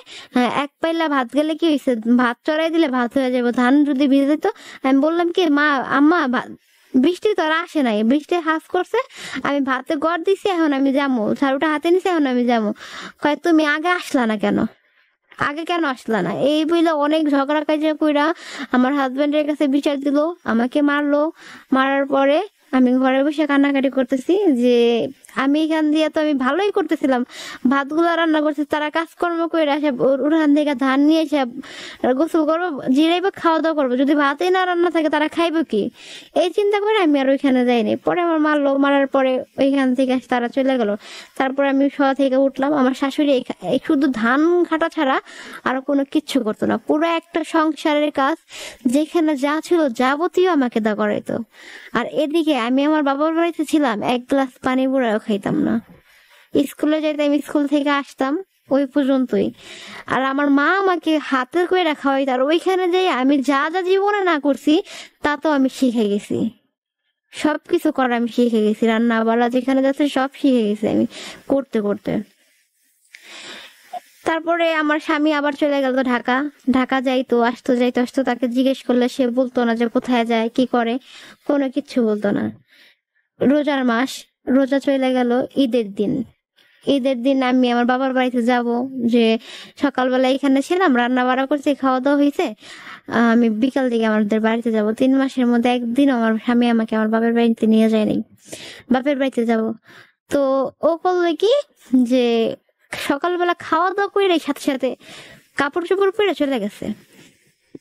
তার মধ্যে একটা কথা বলি, রোজার মাস, আমার মা, আমরা মধ্যবিত্ত ফ্যামিলির মানুষ, মধ্যবিত্ত কি নিম্ন ফ্যামিলি যেটাকে বলে, আমার বাবা অনেক গরিব, আমার বাবা কর্ম করে খায়, ভ্যান চালায় খায়। তো সেইখানে 10,000 টাকা তো জোগাড় করাটা অনেক কষ্টের ব্যাপার। আমার বাবা সুদের উপরে 10,000 টাকা নিয়ে আসে, নতুন জামাই মায়া জামাই তাদের তো ব্যাপার আশা দিতে হইব, যখন নতুন বিয়ে হইছে, এখনো পর্যন্ত একটা ঈদ আসে, এই ঈদাই নতুন ঈদ। তো 10,000 টাকা নিয়ে আসলো, আসার পরে 2,000 টাকা তাদের কাছে রাখলো, 8,000 টাকা আমার স্বামীর কাছে পাঠাই দিল। পাঠায় আমার বলতেছে কি যে বৃষ্টি 10,000 টাকা দিতে চেয়েছিলাম, 10,000 টাকা দিলে তো হয় না, তোরা যখন আসবি তখন তো তোদের বাজার সদাই করে খাওয়াইতে হইব, তো 8,000 টাকা পাঠাইছি, তুই তার স্বামীর ওরে বলিস 6,000 টাকা দিয়া মার্কেট করতে, আর 2,000 টাকা দিয়ে তুই একটা 3 পিস কিনা নিস। পরে আমি প্রথম বললাম, মারে বললাম কি মা তুমি 2,000 টাকা রেখে দাও, 6,000 টাকা পাঠাই দাও, এখান থেকে তো আমার কিছু কিনা দিবি, আমি ওইখানে যাই আমার নিজের পছন্দ মতো আমি কিছু কিনে নেবো না, তুমি পাঠাও না। আমার স্বামী আইসা আমার বলতে থাকি তুমি পাঠাইতে কও যে তোমার আমি এখান থেকে কিনা দেবো, ওইখানে রাখে কিব, এখনই পাঠাই দিতে কও। পরে ওর কথা শুই না আমি আর কিছু, পরে বললাম যে আচ্ছা ঠিক আছে মা, তুমি 8,000 টাকা ধরেই পাঠাই দাও। আমার স্বামী 8,000 টাকা পাইয়া যদি একটা সুতার তেনাও আমার যদি কিনে দিত, যে একটা সুতা কিনে দিছি, তারপর আমার মনে আমি বুঝাইতে পারতাম যে প্রথম বছর ঈদ আমার স্বামী আমার একটা সুতার তেনা কিনে দিছে, ওই সুতাটা নিয়ে আমি খুশি। আমার স্বামী আমার একটা সুতার তেনাও কিনে দেয় নাই, ওই 8,000 টাকার মধ্যে সে মার্কেট করলো, তার ওই যে ছোট বোন, শেষের যে বোনটা হয়েছে তার এই মার ঘরে, ওই বোনের মার্কেট করে দিল, তারা মারে 3 পিস কিনে দিল, কিন্তু তার চাচাতো বোনটা ফ্রক কিনে দিল, অথচ আমার জন্য একটা সুতাও নিয়ে আসে নাই। আমার এত কষ্ট লাগতেছিল যে আমার বাবার বাড়ির টাকা দিয়ে তারা মার্কেট করতেছে, আর অথচ আমার জন্য কিচ্ছু কিনলো না। আর তার যেই মা আছে, যেই মা চলে গেছে, ওই মার কাছে পাঠাইলো 3,000 টাকা। মার কাছে 3,000 টাকা পাঠিয়ে দিল, ওর মা আর ওর ভাই মার্কেট করবো, অথচ আমারে কিচ্ছু দিল না। আমি যখন জিজ্ঞেস করলাম যে তুমি এই টাকাগুলা যে এতটি টাকা বাংলা, তো আমার 2,000 টাকা কই, তোমার টাকা তুমি ভেঙে ফেলো, যা খুশি তা করো, আমার টাকা কই, কয় তোর টাকা কি, তোর টাকা ভেঙে ফেলে, তোর টাকা নেই, তোর বাপের বাড়ি থেকে নিয়ে আয়। তো এইগুলা কে কে দিছে? আমার বাপের বাড়ি থেকে নিয়ে আসবো? তো এই টাকাটা কে দিল? বললাম মতো কোনো কথা বললো না, চলে গেল। পরে আমার শাশুড়ি আমার শ্বশুরে ফোন দিল, কয় রিং ওর শ্বশুর বাড়ি থেকে যা যা দিছিল সব তো ভেঙে ফেলাইছে, তো এখন বউ এখানে আছে, ওর বাপের বাড়িতে গেলে মানুষ কি কইব, ওর 3 পিস কেনা লাগবো না? পরে আমার শ্বশুর টাকা পাঠাইলো মতো আমার একটা 3 পিস কিনে দিল আমার শাশুড়ি। তখন ওই 3 পিসটা আমি আর রাগ করে বানাই নেই, ওই 3 পিসটা পরিও নেই আমি। তো ঈদের দিন সকালবেলা যেটা বললাম, ও খায়ালে বাড়ি থেকে বের হয়ে গেল। আমি বলি আপনি যেখানে যান, আপনি এসে কিন্তু আমার নিয়ে যাবেন আমাদের বাড়িতে, আমি আমাদের বাড়িতে যাব। পরে বললো কি দেখা যাইব। পরে কতক্ষণ পরে শুনি কি প্রায় সকালবেলা খায়ালে বের হয়েছে, একটা রাজান দিছে, তারপরে আমার মা ফোন দিছে, কয় কি তোর জামাই তো এখানে আয়া পড়ছে, তুই আইলি না কে, তুই বল আইতে যাস না, তোর বল অনেক জোর করছে। পরে কই আমি তখন এত কান্নাকাটি করতেছিলাম যে কি কয় এগুলা। আমি পরে আমার মারে করলাম যে মা আমার জোর করে নাই, ও আমার কিচ্ছু করে নাই, তোমার যে ওখানে যে গেছে গা এটা আমি জানি না। এই কথা করার পরে পরে আমার মা অনেক বেজার হয়ে গেছে যে ওই পরে আমার মা কি তুমি যে নাইলে ওরা নিয়েই বানো, ছোট মানুষ, ওর বোনরা ভাইরা দুলাভাইরা সব এখানে, ওখানে একলা একলা রয়েছে, ওর কি ভাল লাগে? পরে কয় আপনার মাইয়ার আমি আইতে বলছি, আপনার মাইয়া আহে না, আমি এখন যাবো গা। এই কই ওখান থেকে দুপুরে খাওয়া দাওয়া করলো, খাওয়া দাওয়া করে চলে আইলো। পরে বাড়িতে এলো, পরে আমি বললাম কি যে আপনি যে ওইখানে গেলেন গা, আমার নিলেন না কেন? কয় তোর এত জায়গায় যাওয়া লাগবো কে, আমি গেছি তো হয় নাই। পরে আমি আপনি গেলে কি হয়েছে, আমি যেমন আমার বাপের বাড়িতে আমার সব বোনেরা আইছে, আমার বাইরে আইছে, আমি ওখানে যাবো না? এই কথা কইছে মতো আমার মারলো। ঈদের দিনও পর্যন্ত আমার গায়ে হাত তুলে আমার মারলো। মারার পরে আমি একটু শুয়েছিলাম, তারপরে দেখি যে ও আবার জানি ওই ওদিনেই আবার ঢাকা চলে গেছে, যার সাথে দেখা করতে যায় ঢাকা চলে গেছে। তো ওর উপর রাগ করে আমি একা একাই আমি ওইখান থেকে আমার শ্বশুর বাড়ি থেকে আমি বাড়িতে চলে আসছি। আমার কাছে শুধু 100 টাকা ছিল, ওই 100 টাকা নিয়ে আমি মুন্সিগঞ্জ থেকে রওনা দিয়েছি, আমাদের বাড়িতে চলে গেছি। আমার কাছে ভাড়া ওইখান থেকে আসতে আসতে আমার ভাড়ার টাকাটাও ছিল না যে আমি নদী পার হইয়া লঞ্চের ভাড়া দিয়ে আসবো, ভাড়া টাকাটাও আমার কাছে ছিল না। তো ওইখানে আমার একটা কাকা আছে, কাকার লঞ্চ আছে আমাদের বাড়িতে আশেপাশে। তো ওই কাকার লঞ্চে যখন উঠলাম তখন আমার চাচা ভাই আমার দেখলো, পরে কয় তুমি আজকে কই থেকে আইলা? পরে আমি বললাম কি ভাইয়া আমি তো এসে থেকে আইছি, এই যে আমার শ্বশুর বাড়ি থেকে আইছি। কয় তোমার জামাই কো? আমি কি আমার জামাই আহে নাই? পরে আমি তারে আমি আমার কাছে যে টাকা নাই, আমি কই থেকে টাকাটা দিব? পরে কয় কি তোমার টাকা দেওয়া লাগবে না, তুমি ভাড়া দেওয়া লাগবে না। তারপর তাদের ওই যে বাসে যারা কাজ লঞ্চে যারা কাজ করে তাদের ডাকদা বললো কি ও আমার বোন, ওর কাছ থেকে ভাড়া টাকা রাখিস না। আমি মনে মনে খুশি হয়ে গেলাম যে আমার কাছে টাকাই নেই, আমি দিমু কই থেকে।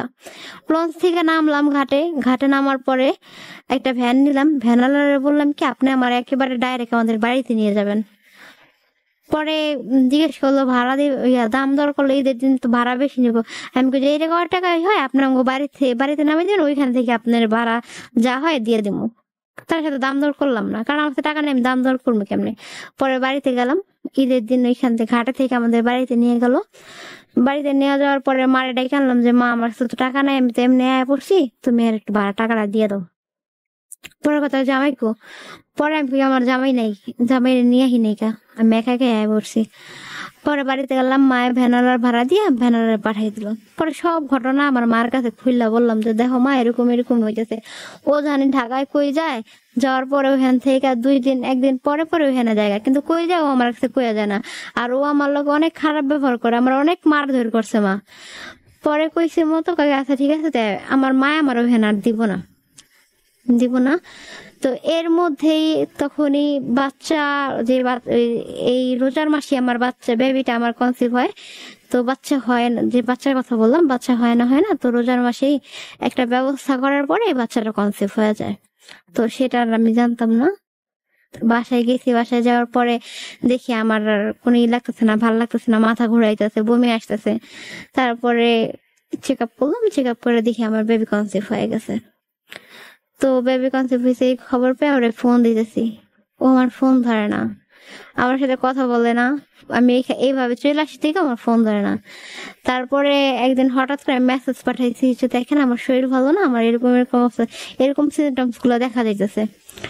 পরে ও এই কথা শুই না, তারপর আসলো। আসার পরে যখন দেখছে যে হ্যাঁ সত্যি বেবি কনসেপ্ট করছে, তারপর ও বলতেছে কি যে আমি আর বিদেশে যাব না। আমি কি আপনি বিদেশে যাবেন না? বিদেশে না গেলে আপনি দেশে বসে কি করবেন, কি কইরা খাইবেন? আপনি তো কোনো কাজকর্ম করতে পারেন না। আমি দেশে বসে যা করার কইরা খামো। তারপরে ও আমাদের বাড়ি থেকে চলে আসলো, আমি আমাদের বাড়িতে রয়ে গেলাম। চলে আসলো, কয় আমি বাড়ি থেকে কয়ে যাবো যে আমি বিদেশে দিছি। আমার শাশুড়ি মা তার মেয়ের জামাইও থাকে বাহিরে, দুবাই থাকে। তো তাদের সবার জন্য খাবার টাবার দিয়ে দিছে ওর কাছে। ও সেই খাবার নিয়ে কাপড় চোপড় নিয়ে আমার মাকে বললাম যে মা ও ঢাকায় থাকবে বলতেছে, ও আর বাইরে যাবে না। তো আমার বড় ভাই, তারপরে আমার মা বাবা সবাই ওরা বুঝাইলো, দেখো তুমি সারা বছর থাকছো বাহিরে, তুমি দেশে বসে কি করবা? ঢাকা শহরে থাকাটা তো আর বড় অনেক বেশি বড় কথা। কারণ ওইখানে থাকছো, কামাই করছো, খাইছো লইছো পড়েছো, 2 হাত দা টাকা কামাই করছো, 2 হাত দা ভাঙছো।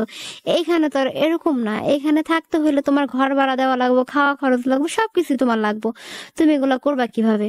ও কারো কোনো কথাই বুঝতেছিল না। ও যেটা বললো সেটাই, যে হ্যাঁ আমি দেশেই থাকবো, আমি আর বাইরে যাব না। এখানে আমি আমি যেহেতু এখানে কাজ করতে পারছি, এইখানেও কাজ করতে পারবো। তারপরে বললো কি যে ঠিক আছে, তুমি যখন ঢাকায় থাকবা তাহলে আর কি করা যাইব। আমার মা আমাদের জানে 10 দিন পর্যন্ত খাইতে পারি এমন চাল, তার ডাল, যাবতীয় তরি তরকারি সবকিছু আমাকে দিয়ে দিল। তো দিয়ে দিতে, তার পাশাপাশি ঘরের মধ্যে রাখার জন্য সবকিছু দিল, টুকটাক যা যা লাগে সবকিছু আমাকে দিল, যা আপাতত যাই থাকার জন্য। তো একটা ট্রাকে করে দিয়ে দিল। আমরা চলে আসলাম, আমি চলে আসলাম ঢাকা। আসার পরে আমার হাজবেন্ড দেখি ঘরের মধ্যে কোনো কিচ্ছু করে নাই কা। তো সবকিছু গোছায় গাছায় রাখলাম। দেখেন এই কাঁচা বাজার তো নাই কা, আমি এগুলো নিয়ে আসছি, তো কাঁচা বাজারটা নিয়ে আসেন আপনি, আমি রান্না চড়াই দিই। তো বাজারে গেল, বাজারে যায় কিছু বাজার মাছ নিয়ে আসলো আর কিছু তরকারি নিয়ে আসলো। আর আমার চাল ডাল আলু পেঁয়াজ সবই ছিল, নিয়ে আসছি আমি। তো রান্না করলাম, রান্না বাড়া করার পরে 1 মাস গেল, ও আজারে বসে বসে খাইতেছে। আমি বলে আপনি এখনো কাজকর্ম করেন না, কাজ কুজ খোঁজেন না, তো ভাড়া চলে আসছে, আপনি ভাড়া দিবেন কই থেকে? আপনি তো অ্যাডভান্সও দেন নাই কা, তো ভাড়া দিবেন কই থেকে? এই মাসে আপনার ভাড়া দেওয়া লাগবে না? পরে বলতেছে যে ভাড়া তো দেওয়াই লাগবে, দেখো আমি তো এখন পর্যন্ত কাজ পাইলাম না, তুমি একটা কাজ করো, তোমার বাইরে ফোন দাও, ঘরে বাজারও নাই, তোমার বাইরে ফোন দাও, দেখো ভাইয়া একটু হেল্প করে কিনা। পরে আমার বড় ভাইয়ের ফোন দিলাম যে ভাইয়া দেখেন এরকম এরকম অবস্থা, মাস মাস চলে আসছে, বাড়ি আল্লাহর ঘর ভাড়া দেওয়া লাগবো, ঘরের মধ্যে বাজার নেই, এখন আমি কি করবো? পরে বলতেছি কি যে তুই তোর ঘরে কি কিছুই নাই, কিছুই খাতে? আমি কই, না ভাই আজকে আমি ভাত রান্না করি না কিছু নাই। তখন আমি প্রেগনেন্ট অবস্থায়। পরে বলতে তোর এই অবস্থা তুই এখন পর্যন্ত না খাই রইছিস, আমি আইতাছি। এই কথা বলে আমার ভাই আবার সিএনজি চালা ঢাকা। তো গাড়ি ইকে রাখা আসা করছে বাড়িতে। দেখলাম হাতে করে আমার জন্য খাবার নিয়ে আসছে, কিছু খাবার টাবার নিয়ে আসলো। ভাইয়া এসে টাকা দিয়ে গেল 5,000। সেই 3,000 টাকা দিয়ে ঘর ভাড়া দিস, আর 2,000 টাকা দিয়ে বাজার করিস, ওর কাছে দিস, ও বাজার করবো না। তো আমার হাজবেন্ড আসলো মতো বাড়ি ভাড়া দিয়ে দিলাম 3,000, আর 2,000 টাকা করে দিলাম যে যে বাজার করে নিয়ে আসেন। পরে ও কিছু টাকার বাজার করলো, অল্প কিছু টাকার বাজার করলো, আর বাদ বাকি টাকা সম্পূর্ণটাই ও ভেঙে ফেললো। তারপরে কি করব, কোনো কাজকর্ম খুঁজে পায় না। ওর 3 দিন 4 দিন টাইসের কাজে গেল, টাইসের কাজ নিচ্ছে, টাইসের কাজে গেল। 3-4 দিন কাজ করে ও হরণ হয়ে গেছে যে ওই কাজ করতে পারতেছে না, এত খাটাখাটনি এত কাজ করায়, মাঝখান থেকে ওর কাজ অনুযায়ী পারিশ্রমিক ওকে দেয় না। পরে বললাম কি দেখেন এটা তো আর দেশ না যে এখানে ঘন্টা মাইপে কাজ করবেন, ঘন্টা মাইপে কাজ করলে ঘন্টা অনুযায়ী আপনার টাকা দিয়ে দিব। এখানে হয়েছে আপনি কাজ করবেন যতটুকু আপনাকে যেমন কন্ট্রাক্ট ভাবে নেবে, 500 টাকা 300 400 টাকা এরকম আপনার প্রতিদিন এরকমই দিব। তো 3 দিন 4 দিন কাজ করার পরেও বুঝতে পারলো কি যে এখানে তো থাকা যাবে না। আমারে 2 মাস গেছে, 1 মাসের ভাড়া দিছি, আরেক মাসের গেছে, আরেক মাসের অর্ধেক হয়েছে, ওই মাসেরও ভাড়া দিতে পারলো না। ও আমার বলছে কি তুমি বাড়িতে যাও গা, 2জন মানুষ এনে থাকলে খরচ বেশি, তুমি বাড়িতে যাও গা, আমি কাজ করে ঘর ভাড়া ঠাড়া দিয়া বাজার সাথে সবকিছু করে তোমার আমি নিয়া মনে। পরে আমার হাতের আন্টি ছিল, হাতের আন্টি, পায়ের নূপুর, কানের জিনিস সব ও রাখা দিল। আমি বলছি আপনি আমার এগুলা রাখেন কেন, আমি এগুলা পরে যাবো না বাড়িতে? কয় কি না দরকার নেই, কি ঘরে সোনার রূপা থাকলে ঘরের আয় উন্নতি হয়, এরকম আমারে বুঝাইতেছে। পরে আমি রাগ হয়ে গেছি যে আমার জিনিস আমারে দিবেন, আপনি তো আমারে কিছুই দেন নাই। আমার যে বিয়ে করছে আমারে একানি স্বর্ণ দিব, তাও আমারে দেয় নাই, কিচ্ছু আমারে দেয় নাই। খালি বললো কি যে এবার যাবো, এবার যাই তোমার লিয়ে সব নিয়মো সব নিয়মো, এরকমটা বইলা যা বললো তাই। আমি আর কোনো কিছু বললাম না। আমার কাছে এক প্রকার জোর করে রেখা দিল। রাইখা দিয়ে আমার বাইরে ফোন দিল আমার ছোট ভাই। ওরে ফোন দিলে যে তুমি হয় ওরে লয়ে যাও। পরে আমার ভাই আমার নিয়ে গেল, যে ও ঘর দুয়ারে ভাড়া ঠাড়া দিয়ে দুজন মানুষের খাওয়ান খরচ বেশি হয়, এর লেগে পাঠাই দিতে, যে ভাড়া ঠাড়া দিয়ে কাজকর্ম করে ঘর দুয়ার ভাড়া ঠাড়া দিয়া ঘরে বাজার সদাই করে যখন আমারে ফোন দেবে ভালোই হলো, আমি এই ফাঁকে যাই আমার মার কাছে 2 দিন থেকে আসি। তো একদিন গেল 2 দিন গেল, প্রায় 9 দিন 10 দিন গেছে গা। ও ঘরের মধ্যে একা একাই ছিল, ঘরের মধ্যে একটা কাজেও যায় নাই, কোনো কিছু যায় নাই, খালি ঘরের মধ্যে সারাদিন শুয়ে ছিল। বাজারে যেত সিগারেট কিনে আনতো, ঘরে বসে বসে সিগারেট খাইতো। আমার যে কানের দুল, তারপর হাতের আংটি এগুলা রাখছিল, এগুলা সব বিক্রি করে ফেলছে। বিক্রি করে ওই ঘরে বসে বসে খাইছে। খাইয়া তারপরে 4 মাস ওর বাহিরের যাওয়ার মেয়াদ থাকে, 5 মাস 28 দিন। 28 দিন ওভার হয়ে গেল আর যেতে পারবো না, আর ভিসায় সবকিছু বাদ হয়ে যাবো। তো ওর যখন 5 মাস 26 দিন হয়েছে, ও 5 মাস 26 দিন ধরে ও দেশে। তো আর মাত্র 2 দিন বাকি আছিল, 2 দিনের মধ্যে ও বাহিরে চলে যাব। তো আমারও জানাই নাই, কাউরে জানাই নাই, না যাই না ঘর দুয়ার রাইখা, ঘরের জিনিসপত্র রাইখা ও পলায় চলে গেল বাহিরে। বাহিরে চলে গেল, আমরা জানি না যে ও কোথায় গেছে। ওরে ফোন দিও, আমার ফোন ধরে না, ফোন রিসিভ করে না। ও তো দেশেই নেই, ফোন রিসিভ, ওর যে নাম্বার পাইবো অন্ত, ফোন রিসিভ করে না। তো আমি আমার ভাইরে পাঠাইলাম যে ভাই দেখেন আমি তো বাড়িতে পড়ছি, ওর তো কোনো খবর নাই, ওরে ফোন দিও, ফোন রিসিভ করে না, ওই কই আছে একটু দেখেন তো। পরে বাসা যায় দেখা যে ঘরের তালাও মারা নাই, ঘরের থেকে কইরা রেখে দিছে, আর ঘরে ওর কাপড় চোপড় নেই, ও চলে গেছে। পরে এই কথা বললাম মতো আমি ওর কোনো খবরই পাই না, কোনো কিছু পাই না। যেহেতু ও নাই সেহেতু আমি ঢাকা যাই কি করবো, বাড়িওয়ালারা 1 মাস 1.5 মাসের ভাড়া পায়, আমি গেলেই তো আমার ধরবো, যে আমি কি কেমনে কি করবো। তো 1 দিন গেল 2 দিন গেল, প্রায় 1 সপ্তাহ 10 দিন পরে ও আমার ফোন দিল ওর বাহিরের নাম্বার দিয়া। ওর ফোনটা দেখে আমি পুরা আকাশ থেকে বললাম যে ও বাহিরের নাম্বার দিয়ে আমার ফোন দিয়েছে, ও গেল কবে, ও চলে গেছে, আমার তো জানাই যাইব। পরে বলতেছে যে তুমি ঢাকা যাও, ঢাকা যাও তোমার জিনিসপত্র নিয়ে তোমার বাপের বাড়িতে থাকো, আমি 2 বছর পরে আমু, তখন এই সবকিছু আবার কইরা, তখন জায়গা জমিন কিনা বাড়ি ঘর কইরা তারপরে আমি একবার আমু, আর এইভাবে থাকবো না। আমি এই কয়েকদিন ঢাকা থেকে দেখছি যে কিরকম লাগে বা জীবনটা কত কষ্টের, আমার তো এইভাবে এই কাজকর্মে আমার পোষায় না, আমার কোনো কিছু হয় না। পরে এই কথাটা আমার বাপ মা আপনার আরো আগে কইছিল, আমার বড় ভাই আপনার এতবার করে বুঝাইলো যে আপনি এখানে থাকতে পারবেন না, তারপর আপনি জোর করে থাকবেন। কয় ঠিক আছে দেখলাম। আমি কই তাহলে ঢাকা গেলে যে আমার টাকা লাগবো, ওই জিনিসপত্র আনতে টাকা লাগবো, পরে যে ঘর ভাড়া পাইবো 3,000 করে টাকা 2 মাসে, 1.5 মাসে, আর বাংসি মাসে টাকা কি ভাড়া না রাখবো, এই এই টাকাটা আমি কই পাবো, কেমনে দিব? কয় যেমনে পারো নিয়ে হো, আমি কাজ করে এই মাসে কাজ করে আমি তোমাকে এই টাকাটি আগে দিব, এই কথা কইছে।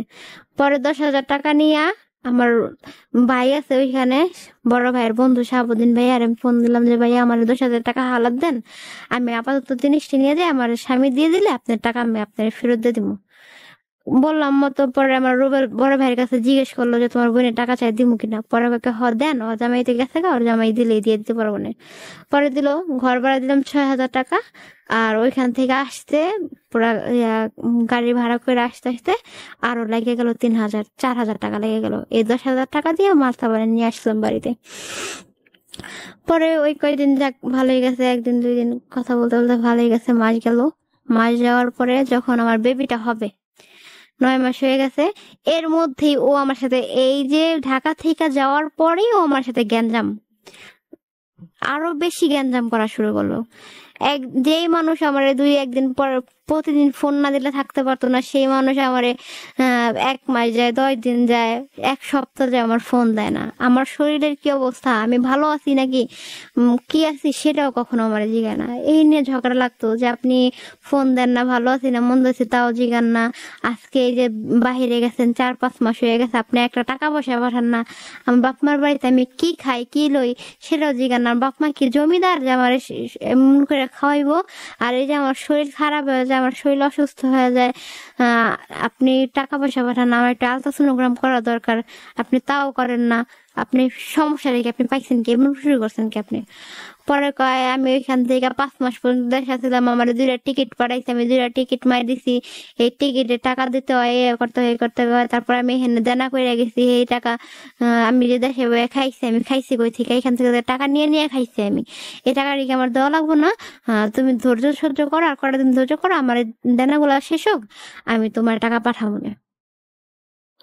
তার ওইখানে দেনাই শেষ হয় না, দেনাই শেষ হয় না, আর শুধু বলে কি যে আমার মালিক আমার টাকা দেয় না, মালিকে বেতন আটকে রাখছে, মালিকে বেতন দেয় না।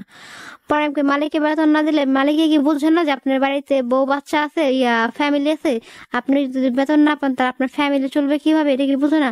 কয় কি যে এটা বাংলাদেশ পাও নাই, এটা বাংলাদেশ না, যে ইমোশনাল দিয়ে আবেগ দিয়ে এই দেশ চলে না। পরে আর আমি কোনো কিছু বলিনি, ফোনটা রেখে দিলাম। রেখে দেওয়ার পরে আবার 1 সপ্তাহ পরে আমার রাগ উঠতো কি যে ও ফোন কাটলে আর ফোন দিত না, আমার একটা ফোনও কিনে দেয়নি যে আমি ওর ইমোতে ফোন দিব, ও নিজে ফোন চালাইতো, শুধু আমার ফোন কিনে দেয়নি। আমি বাটন ফোন দিয়ে বাড়ির ফোন দিয়ে ওরা ফোন দিতাম, বাড়ির ফোন নাম্বারে ওর সাথে কথা হইতো। তারপর ওইখান থেকে চলে গেল, এই কয় মাস এমনি ঝগড়া কাজে করতে করতে যে গেল। তারপরে ফেব্রুয়ারি মাসের 13 তারিখে আমার সন্তান হইলো, আমার একটা ছেলে সন্তান হইলো সিজারে। ছেলে হয়েছে সিজারে হয়েছে, আমাদের বাড়ি থেকে ওদের বাড়ি, ওর যে মা চলে আসছে, মার ওইখানে যেতে মাত্র 20 টাকা ভাড়া লাগে। সিজারে বাচ্চা আমার মা আমার ক্লিনিকে নিয়ে গেল, ক্লিনিকে ভর্তি করলো। তো সিজারে তো ক্লিনিকে, তো প্রাইভেট ক্লিনিকে অনেক টাকা খরচ যায়, অনেকগুলা টাকা খরচ যায়। তো ওইখানে নিয়ে গেল, ওইখানে নেওয়ার পরে ও যে খরচের টাকাটা দিব সেই টাকাটাও দিতেছে না। তারপরে অর্ধেক আমার বাপ মা দেয়, অর্ধেকও দিছে। তারপরে ওইখানে 3 দিন আমার ভর্তি রাখছে। 3 দিনের মধ্যে আমার শাশুড়ি, শ্বশুর আর আমার দেবর কোনো একটা মানুষ আমার চোখের দেখাও দেখতে আসে নাই, এবং কি আমার ছেলেটারও পর্যন্ত দেখতে আসে নাই। এখান থেকে বাড়িতে নিয়ে গেছে, বাড়িতে নেওয়া যাওয়ার পরেও বলতেছে যে আমার একটা ছেলে হয়েছে, আমার ছেলেটার যেহেতু আমার বাপ মা দেখতে আহে নাই, আমি আর আমার বাপ মার লোক যোগাযোগ রাখবো না, কারো কোনো কথা করবো না। আমার পোলারের যখন দেখতে এলো না, তখনও কয়েক মাসও ভালো ছিল, ছেলেটা বাবুটা হওয়ার পরে 2 মাস ভালো ছিল, 2 মাস ভালোভাবে কথা বলছে। তারপরে আমার ছেলেটা করতে আমার খারাপ লাগতো যে আমার একটা বাচ্চা হয়েছে, বাচ্চা কাচ্চা হইলে বাপ মা তো এমনি পাগল থাকে যে কতক্ষণে দেখবে, ও কখনো একটা ফোন দিয়ে দেখতো না যে ছেলেটা কেমন হইলো, বড় হইলো, কতটুকু বড় হইলো, কি হইলো, আর একটু ফোন দিয়ে দেখি বা একটু কথা কই, কথা কইতো না। আমি যখন মেসেজ করতাম, আমি যখন মেসেজ পাঠাইতাম তখন ও ফোন দিত, আর নাইলো আর ফোন দিত না। আস্তে আস্তে 2, 4, 6 মাস গেল। 6 মাস যাওয়ার পরে ও আবার সেই পাগলামি শুরু করে দিল। 1 মাসে যদি 10,000 টাকা পাঠাইতো, তার 2 মাস 3 মাস পর্যন্ত টাকা পাঠাইতো না। এই দিক দিয়ে ছেলের খরচ, আমার নিজের খরচ, ছেলের খাওয়া, সবকিছু মিলাইয়া আমার পাগল পাগল লাগতো যে ও এমন শুরু করছে, কেন করতেছে এরকম। ও আমার ফোন দেয় না, কথা কয় না, তো মাঝে মাঝে হঠাৎ করে হারাই যেত, নাই হয়ে যেত। তো আমার ছেলের যখন 10 মাস বয়স, তখন একদিন আসছে আমার শাশুড়ি আমার ছেলের দেখার জন্য। পরে কয় কি যে আইসে 10 মাস বয়স হয়ে গেছে, তখন আইসে দেখতে আমার ছেলের জন্য আমার শাশুড়ি যদি 1 সিট কাপড় চোপড় নিয়ে আসতো, তাও মনে বুঝতে পারতাম কি যে নাতিনের জন্য একটু মায়া আছে, 1 সিট কাপড় চোপড় নিয়ে এসে শুধু কয়টা ললিপপ নিয়ে আসছে ছেলের জন্য। যে ও 10 মাস বয়স, তখন বাচ্চা, ওরা কি আমি ললিপপ খাইতে দিব? আমি আর ললিপপ গুলোর হাতে দিইনি। আমার স্বামীর কাছে বিচার দিল যে তোর ছেলের জন্য আমি এর নিচ্ছি, তোর বউ দেয় নেই। পরে আমার স্বামী আমার ফোন অনেক গালাগালি করলো। আমার মাই কি আপনার মার লগে বলে আপনি যোগাযোগই রাখবেন না, কথা কইবেন না, আপনার 10 মাস বয়স হয়ে গেছে, এই পর্যন্ত আপনার ছেলে আমার মার একটু দেখতে আমার বাচ্চাটার একটু দেখতে লেগে আইলো না। তো এখন আইসে, এখন করে ললিপপ নিছে, আমি খেয়ে দেবো? পোলাপান মানুষ, ছোট বাচ্চা, ওরা আমি ললিপপটি কেমনে হাতে দিই? পরে কয় যে দেখতেছে আমার মার সামনে একটা দিতে দিলে তো আমার মায় বুঝতো আমার মারে কষ্ট দিলি কে। পরে আমি আপনার মা যদি আমার ছেলের হাতে ললিপপ না দেওয়ার কারণে যদি কষ্ট পায়, তাহলে আমার কিছু করার নেই। আগে আমার ছেলের স্বাস্থ্য, শরীর স্বাস্থ্য, আমার ছেলে ভালো থাকবো, তারপরে সবকিছু। এই কথা বললাম, পরে ফোন রেখে দিল। 10 মাস চলে গেছে, তারপরে দেখি ও আমার টাকা পয়সাও দেয় না, কোনো কিছু করে না। ও তো মনে করে কি যে বাপ মার বাড়িতে আছে আর বাপ মাই খাইলে তো খাইবই, আর টাকা পয়সা দিয়ে কি করবো আর কি করবো। পরে আমি একদিন চিন্তা ভাবনা ডিসিশন নিলাম যে এইভাবে আর এখানে থাকা যাবে না। পরে আমি বললাম যে আপনি আমার আলাদা বাসা ভাড়া নিয়ে দেন, আমাদের বাড়ি থেকে একটু দূরে ওইখানে বাসা ভাড়া পাওয়া যায়। আমি বলছি আমার আলাদা বাসা ভাড়া নিয়ে দেন, আমি ওইখানে থাকবো, আমার বাপের বাড়িতে আর আমি থাকবো না, আমার ছেলে নিয়ে আমি ওইখানে থাকবো। আলাদা বাসা ভাড়া গেলাম। বাসা ভাড়া যাওয়ার পরে যে আমি কি পরিমাণ কষ্ট পাইছি আর কি পরিমাণ কষ্ট যে আমারে দিছে। বাসা ভাড়া গেছি, বাসা ভাড়া যাওয়ার পর 2 মাস পর্যন্ত বাসা ভাড়া দিছে সবকিছু। বাসা ভাড়া ছিল হইছে 2000 টাকা, ঘর ভাড়া ঠাড়া নিয়ে 2500 টাকা, কারেন্ট বিল নিয়ে 2500 টাকা পড়তো। ঘরের মধ্যে একটা জিনিসপত্র কিনবে না, কিছু কিনবে না। একটা ঘরের মধ্যে একটা মানুষ থাকলে, একটা সংসারে থাকলে কি না লাগে, সবকিছুই লাগে। যদি বলতাম যে আমার এই জিনিসটা কিনে দেন, ঘরের মধ্যে এই জিনিসটা লাগবে, ও বলতো কি যে আমি দেশে আসে নেই, দেশে আসলে কিনে দেবো, আমি 2 মাস পরে দেশে আসবো, আমি দেশে আসলে সবকিছু কিনবো। আমি কি আপনি 2 মাস পরে দেশে আসবেন, সব দেশে আসার পরে সবকিছু কিনবেন, তা আমি যে থাকবো এখানে, তা আমার কি লাগে না, আমার কি গুলো চলতে ফিরতে হইব না? পরে আমি আসলে কিনবো, মালিকই বেতন দেয় না, মালিকই বেতন দেয় না। 6-7 মাস ঘর ভাড়া রইলাম ওইভাবেই। আমার ঘর ভাড়া রয়েছে আমারে কোনো মাসে 1000, 2000, 500, 1500, যদি বেশি লাগতো তাহলে 5000 করে 5000 টাকা দিত।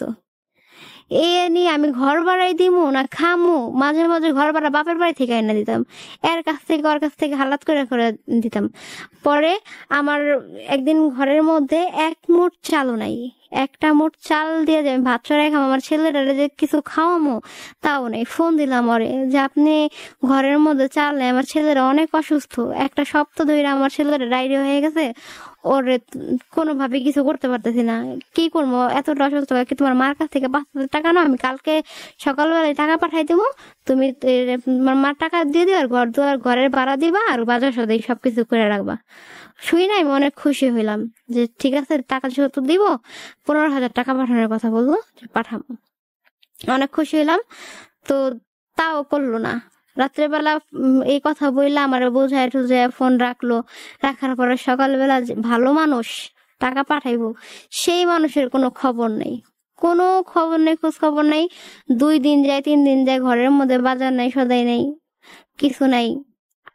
আয়সা বললাম বাপের বাড়িতে, যেইভাবে থাকুন কদিন। বাড়িওয়ালারে বললাম কি আপা আপনি, আমি অঙ্গ বাড়িতে যাই, ওর বাপে যে টাকা পাঠাইলে আমি আইসা বাড়া টাড়া সবকিছু দিয়ে যাবো, আপনি কোনো কিছু মনে করেন না, ওর বাপে তো টাকা পাঠান, আপনি দেখতেই পেরেছেন যে কিরকম। পরে কয় আচ্ছা ঠিক আছে আপনি যান। আয়াপালঙ্গ বাড়িতে আয়সা আমার নন্দের জামাই আছে বাহিরে, ওরে ফোন দিলাম যে উজ্জ্বল ভাই, আপনার ভাইয়ের তো কোনো খোঁজ খবর নাই, আপনার ভাই আজকে 2 দিন পরে টাকা পাঠাইবো কইয়া, আজকে এই যে এতটা দিন, 1 সপ্তাহ 10 দিন হয়ে যায়, ও আমার ফোন দেয় না বা কোনো খবর নেই। ওর আমি মেসেজের পরে মেসেজ পাঠাই, ও আমার মেসেজেরও কোনো উত্তর দেয় না। ও কই আছে আপনি কি বলতে পারেন? পরে বললো কি ভাবি আপনি এগুলা কি করেন, ও তো এই মাত্র আপনার সাথে কথা বললো, ঘরের মধ্যে সারাক্ষণই তো ও 2 দিন 1 দিন পরে পরে ছুটি কাটায় সারাদিন ঘরের মধ্যে কথা কয়, তো আপনারা কথা কয় না? আমি কি না ভাই, ও আমার কথা কয় না, আমার টাকা পাঠানোর কথা, আমার তো টাকাও পাঠাইলো না। পরে কয় কি ভাবি এগুলা কি করেন আপনি, আমি 3 দিনের মধ্যে কি আপনি 15,000 টাকা খেয়ে ফেলাইলেন? আমি গেছে পরশু দিন তো আপনার কাছে আমি 15,000 টাকা আমি নিজে হাত দিয়ে পাঠাই দিয়েছি। আমি কি ভাই আপনি এগুলো কি করেন যে আপনি 15,000 টাকা পাঠাইলেন পরশু দিন, আর আমি আজকে টাকা খাই ফেলাম, আপনি কার কাছে পাঠাইছেন? আপনি কি আমার নাম্বার পাঠাইছেন? কয় না ভাবে আপনি, আমি তো আমার আপনার নাম্বারে পাঠাই নাই, আপনার জামাই কইলো, ভাই কইলো যে আপনার বিকাশ নাম্বার বলে নষ্ট হয়ে গেছে, তো এর লেগে একটা নাম্বার দিছে, এটা দোকানের নাম্বার, এই নাম্বারে পাঠাইতে কইছে মতো আমি সাথে সাথে এই নাম্বারে পাঠাই দিছি। পরে আমি কি ভাই আপনি আমার বিকাশ নাম্বার নষ্ট হয়েছে, আপনি আমার বিকাশ নাম্বার একটু ফোন দেন তো। পরে হে ফোন দিছে, ফোন দেওয়ার পরে আমি দেখছেন আমার বিকাশ নাম্বার নষ্ট হয়নি, কিছু হয়নি, আপনি টাকাটা পাঠাইছেন কার কাছে? পরে কয় যে বাইদি কইলো যে আপনি বলো অসুস্থ, বাবু অসুস্থ, এর লেগা টাকা পাঠাইছে, এই আপনাকে ডাক্তার দেখাইতে লেগা। পরে আমি কি আপনি যে নাম্বার টাকা পাঠাইছে নাম্বারটা মারে দেন। ওই নাম্বারটা দিল, নাম্বারটা ফোন দিলাম, ফোন দিয়ে দেখি একটা মেয়ে মানুষ, একটা মেয়ের গলা। জিজ্ঞেস করলাম এটা কোন জায়গা, ওই মেয়ে আমারে বললো না। ওই মেয়ে আমার নাম্বার চিনে, আগে থেকে নাম্বারটা চিনে আমার, ওই মেয়ে আমারে বললো না, না বললে ফোনটা রাইখা দিল। পরে আমি বারবার জিজ্ঞেস, আমি উজ্জ্বল ভাই আবার ফোন ছিল, আপনি নাম্বার ফোন ছিল, নাম্বারটা কার? পরে বললো যে নাম্বারটা বলে আপনার, হ্যাঁ করলো তোর ভাবির নাম্বার। কইলো মতো আমি টাকা পাঠাই দিয়ে পড়ছি। হ্যাঁ লগে কথা কয়ে যোগাযোগ করলাম, ওই নাম্বার নিলাম, নাম্বার নিয়ে ফোন টোন দিয়ে আমার নাম্বার ছিল ব্লক করে। তারপরে আমি হ্যারে ফোন দিছি, ফোন দিয়ে মেসেজ হয়েছে আপনার লগে আমার জরুরি কথা দরকার আছে, আমার অবস্থা অনেক খারাপ, এই কথা কইছে। আমার তো হে ফোন দিছে, ফোন দেওয়ার পরে ফোন দিয়ে কয় তুই কি লিগে ফোন চুস কর। আমি কই, কি লিগে ফোন, আপনি টাকা পাঠাইছেন কার কাছে? আমাকে কথা কয়ে আমাকে নাম ভাঙাই আপনি টাকাটা পাঠাইছেন কার কাছে? আমার টাকা আমি যেহেনে খুশি হেনে পাঠামো, তোর কাছে কৈফত দেওয়া লাগবো যে আমি কার কাছে পাঠাইছি? আমি কি আপনি আমার কাছে কৈফত দিবেন না? আজকে 10 দিন ধরে আপনার কোনো খোঁজ খবর নেই, আপনি আমার কাছে টাকা পাঠাইবেন কইলেন, বাজার সদাই করতে ছেলে ডাক্তার দেখাইতে, তো সেইখানে আপনি আমার কাছে টাকা না পাঠায় আপনি টাকাটা পাঠাইছেন কার কাছে? এই কইলাম মতো ওর লগে আমার লগে কঠিন ভাবে ঝগড়া লাগলো, অনেক ভাবে ঝগড়া লাগলো। ঝগড়া কাজা করার পর থেকেই ওর আর কোনো যোগাযোগ পাইলাম না। আমার ওই যে নন্দের জামাইরে ফোন দিলাম, ফোন দিয়ে কয় ভাবি ও তো ও কয়, আমি কই কি আপনার ভাই বলে মালিকে বলে বেতন দেয় না, এর লিগা বলো টাকা পয়সা পাঠাতে পারে না, এ টাকা বলো মাসে ভাবে আমাদের মালিকটা এতটাই ভালো যে প্রতি মাসের বেতন তো প্রতি মাসে দেয়, হয়তো বা মাঝে মাঝে 2-1 দিন এদিক আর ওদিক হয়, এছাড়া প্রতি মাসের বেতনই প্রতি মাসে দেয়। আর আপনার লগে বাই কথা কয় না তো, দিন রাত 24 ঘন্টা হে কথা কয় কার লগে, হ্যার কানের থেকে তো ইয়ারফোনই খোলে না, আর হে সারাক্ষণ এমন ভাবে কথা কয় জানি হ্যাঁ হ্যাঁ ইয়ের লগে বললো কথা হতে। তারা আমরা তো মনে করছি আপনার লগে কথা কয়, যে এক সময় আমি যদি কই যে ভাবির কাছে লগে একটু দেও একটু কথা কই, তাও কইতে না। তো আমি কই কি না আমার লগে কথা কয় না। পরে ওর নাম্বার টাম্বার সব বন্ধ করে দিল, আর কোনো যোগাযোগ করতে পারলাম না। তারপরে আমি কইলাম কি উজ্জ্বল ভাই আপনি ওর অন্য কোনো নাম্বার থাকলে এই নাম্বারটা দেন। উজ্জ্বল ভাই ওর অন্য একটা নাম্বার জোগাড় করে আমারে দিল, আমি সেভ করলাম, সেভ করে দেখি ওর ইমোতে ওর ছবি আর আরেকটা মেয়ের ছবি একসাথে অ্যাডজাস্ট করা। জিজ্ঞেস করি এই মেয়েকে, কয় এই মেয়ের আমি বিয়ে করে ফেলছি। এই মেয়ের বিয়ে করে ফেলছে, আপনি এই মেয়ের বিয়ে করলেন কিভাবে? কি হয় মেয়ে আসলে, এই মেয়ে যেই মেয়ের বিয়ে করছে ওই মেয়ে দুবাই ছিল, এই মেয়ের লগে আমার 15 বছর ধরে সম্পর্ক, এই মেয়ের আমি বিয়ে করছি। পরে আপনি এই মেয়ের বিয়ে করলেন, আপনি আমার জিগাইছেন কোনো কিছু? তোরে জিগাইছি, তোর কাছে অনুমতি নিচ্ছি, সবকিছু করে আমি এই মেয়ের বিয়ে করছি। আমি কিন্তু আপনার ছেলের কি হইব? পরে আমার কোনো ছেলে নেই, আমার কোনো বাচ্চা কাচ্চা নেই, আমার কোনো পোলাপান নেই। আমি কি আপনার পোলাপান নাই, আপনার ছেলে নাই, তাহলে ওকে? আমি কেমনে কমো ওকে? এ কইয়া ফোন কাইটা দিল। তারপরে আমি ওরে ফোন দিই, ফোন দিলে ফোন ধরে না, কোনো কিছু করে না। ওর বাবা মার কাছে গেলাম, আমি বিশ্বাস করি না যে আপনি বিয়ে করছেন। ও বিয়ে করছে, সেই কাবিন নামার কাগজের ছবি পর্যন্ত আমার পাঠাইছে। সেই কাবিন নামার কাগজ নিয়ে ওর বাবা মার কাছে গেলাম, বাবা মার কাছে গেছি মতো ওর মা স্বীকার করে না যে ওর হেরপোলায় বিয়ে করছে। পরে কাবিন নামার কাগজের মধ্যে আমার শাশুড়ির সই দেওয়া ছিল। পরে এই যে আপনি আপনার ছেলের বিয়ে করে দিয়েছেন। পরে কোনো কথা কয় না, কয় কি না আমার কাছ থেকে মিথ্যা কথা কয় সই নিছে, কইছে পাসপোর্ট করবো, এই পাসপোর্ট করানোর লেগে সই নিছে। আমি কি পাসপোর্ট করানোর লেগে হে কি সই নিবে? হ্যাঁ তো নিজের এমনি যদি পাসপোর্ট না থাকে তো বিদেশ থাকে এমনি, হে উল্টা পাল্টা কথা কওয়া শুরু করে দিল। পরে কয় কি যে বিয়ে সেখানে ও বিদেশ থাকে, কেমনে বিয়ে হইলো? আমি কি এই মাইয়া বিদেশ আসলো, এই বিদেশ থাকতে হ্যার লগে যোগাযোগ আসলো, দেশে ফোনে কাবিন করছে। এই যে কাবিনের কাগজের ছবি হে পাঠাইছে, কাকে প্রমাণ দাও এই। পরে ওইখানকার মেম্বাররা কইলো কি যে তোমার পোলা যদি বিয়ে না করে তাইলে এই কাগজ এলো কই থেকে? তোমার পোলায় বিয়ে করছে, তোমার পোলারে দেশে আনো। পরে ও আমার নামে বদনাম শুরু করে দিল। আমারে কয়, আমার কাছে কি প্রত্যেকটা মানুষের কয় আমি নাকি খারাপ মেয়ে, আমি নাকি খারাপ কাজকর্ম করতাম। একদিনও আমার ফোন দিয়া এত পরিমাণ ওর প্রতি আমার ঘৃণা ধরে গেছে সেদিন, যেদিন ও আমারে কয় তোরে দিয়ে দেহ ব্যবসা করানো দরকার, তোর মতো মেয়েদেরকে নিয়ে কেউ সংসার করতে পারবো না, এই কারণে তোর ছেড়ে মেয়ে পড়ছি।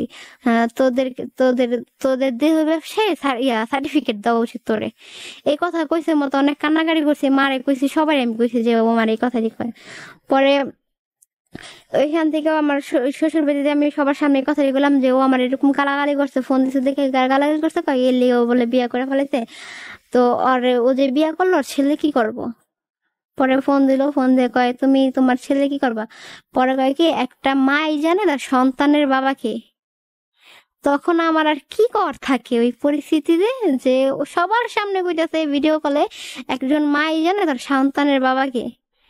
কথা কইছে মতো সবাই ওরা গালাগালি করলো যে এই তুই এই কথা কস, তোর পোলা, এই পোলার দেখলে কেউই করবে না যেটা তোর পোলা, খালি তোর গায়ের রংটাই তোর নেই, এছাড়া তো সম্পূর্ণ ওর হাঁটা চলা চেহারা সবকিছুই তোর, তোর দেবো বিকল ওর পাল্টানো যায়, তো এই কথা কসকে, এই কথা কইছে মতো ফোন কেটেছে।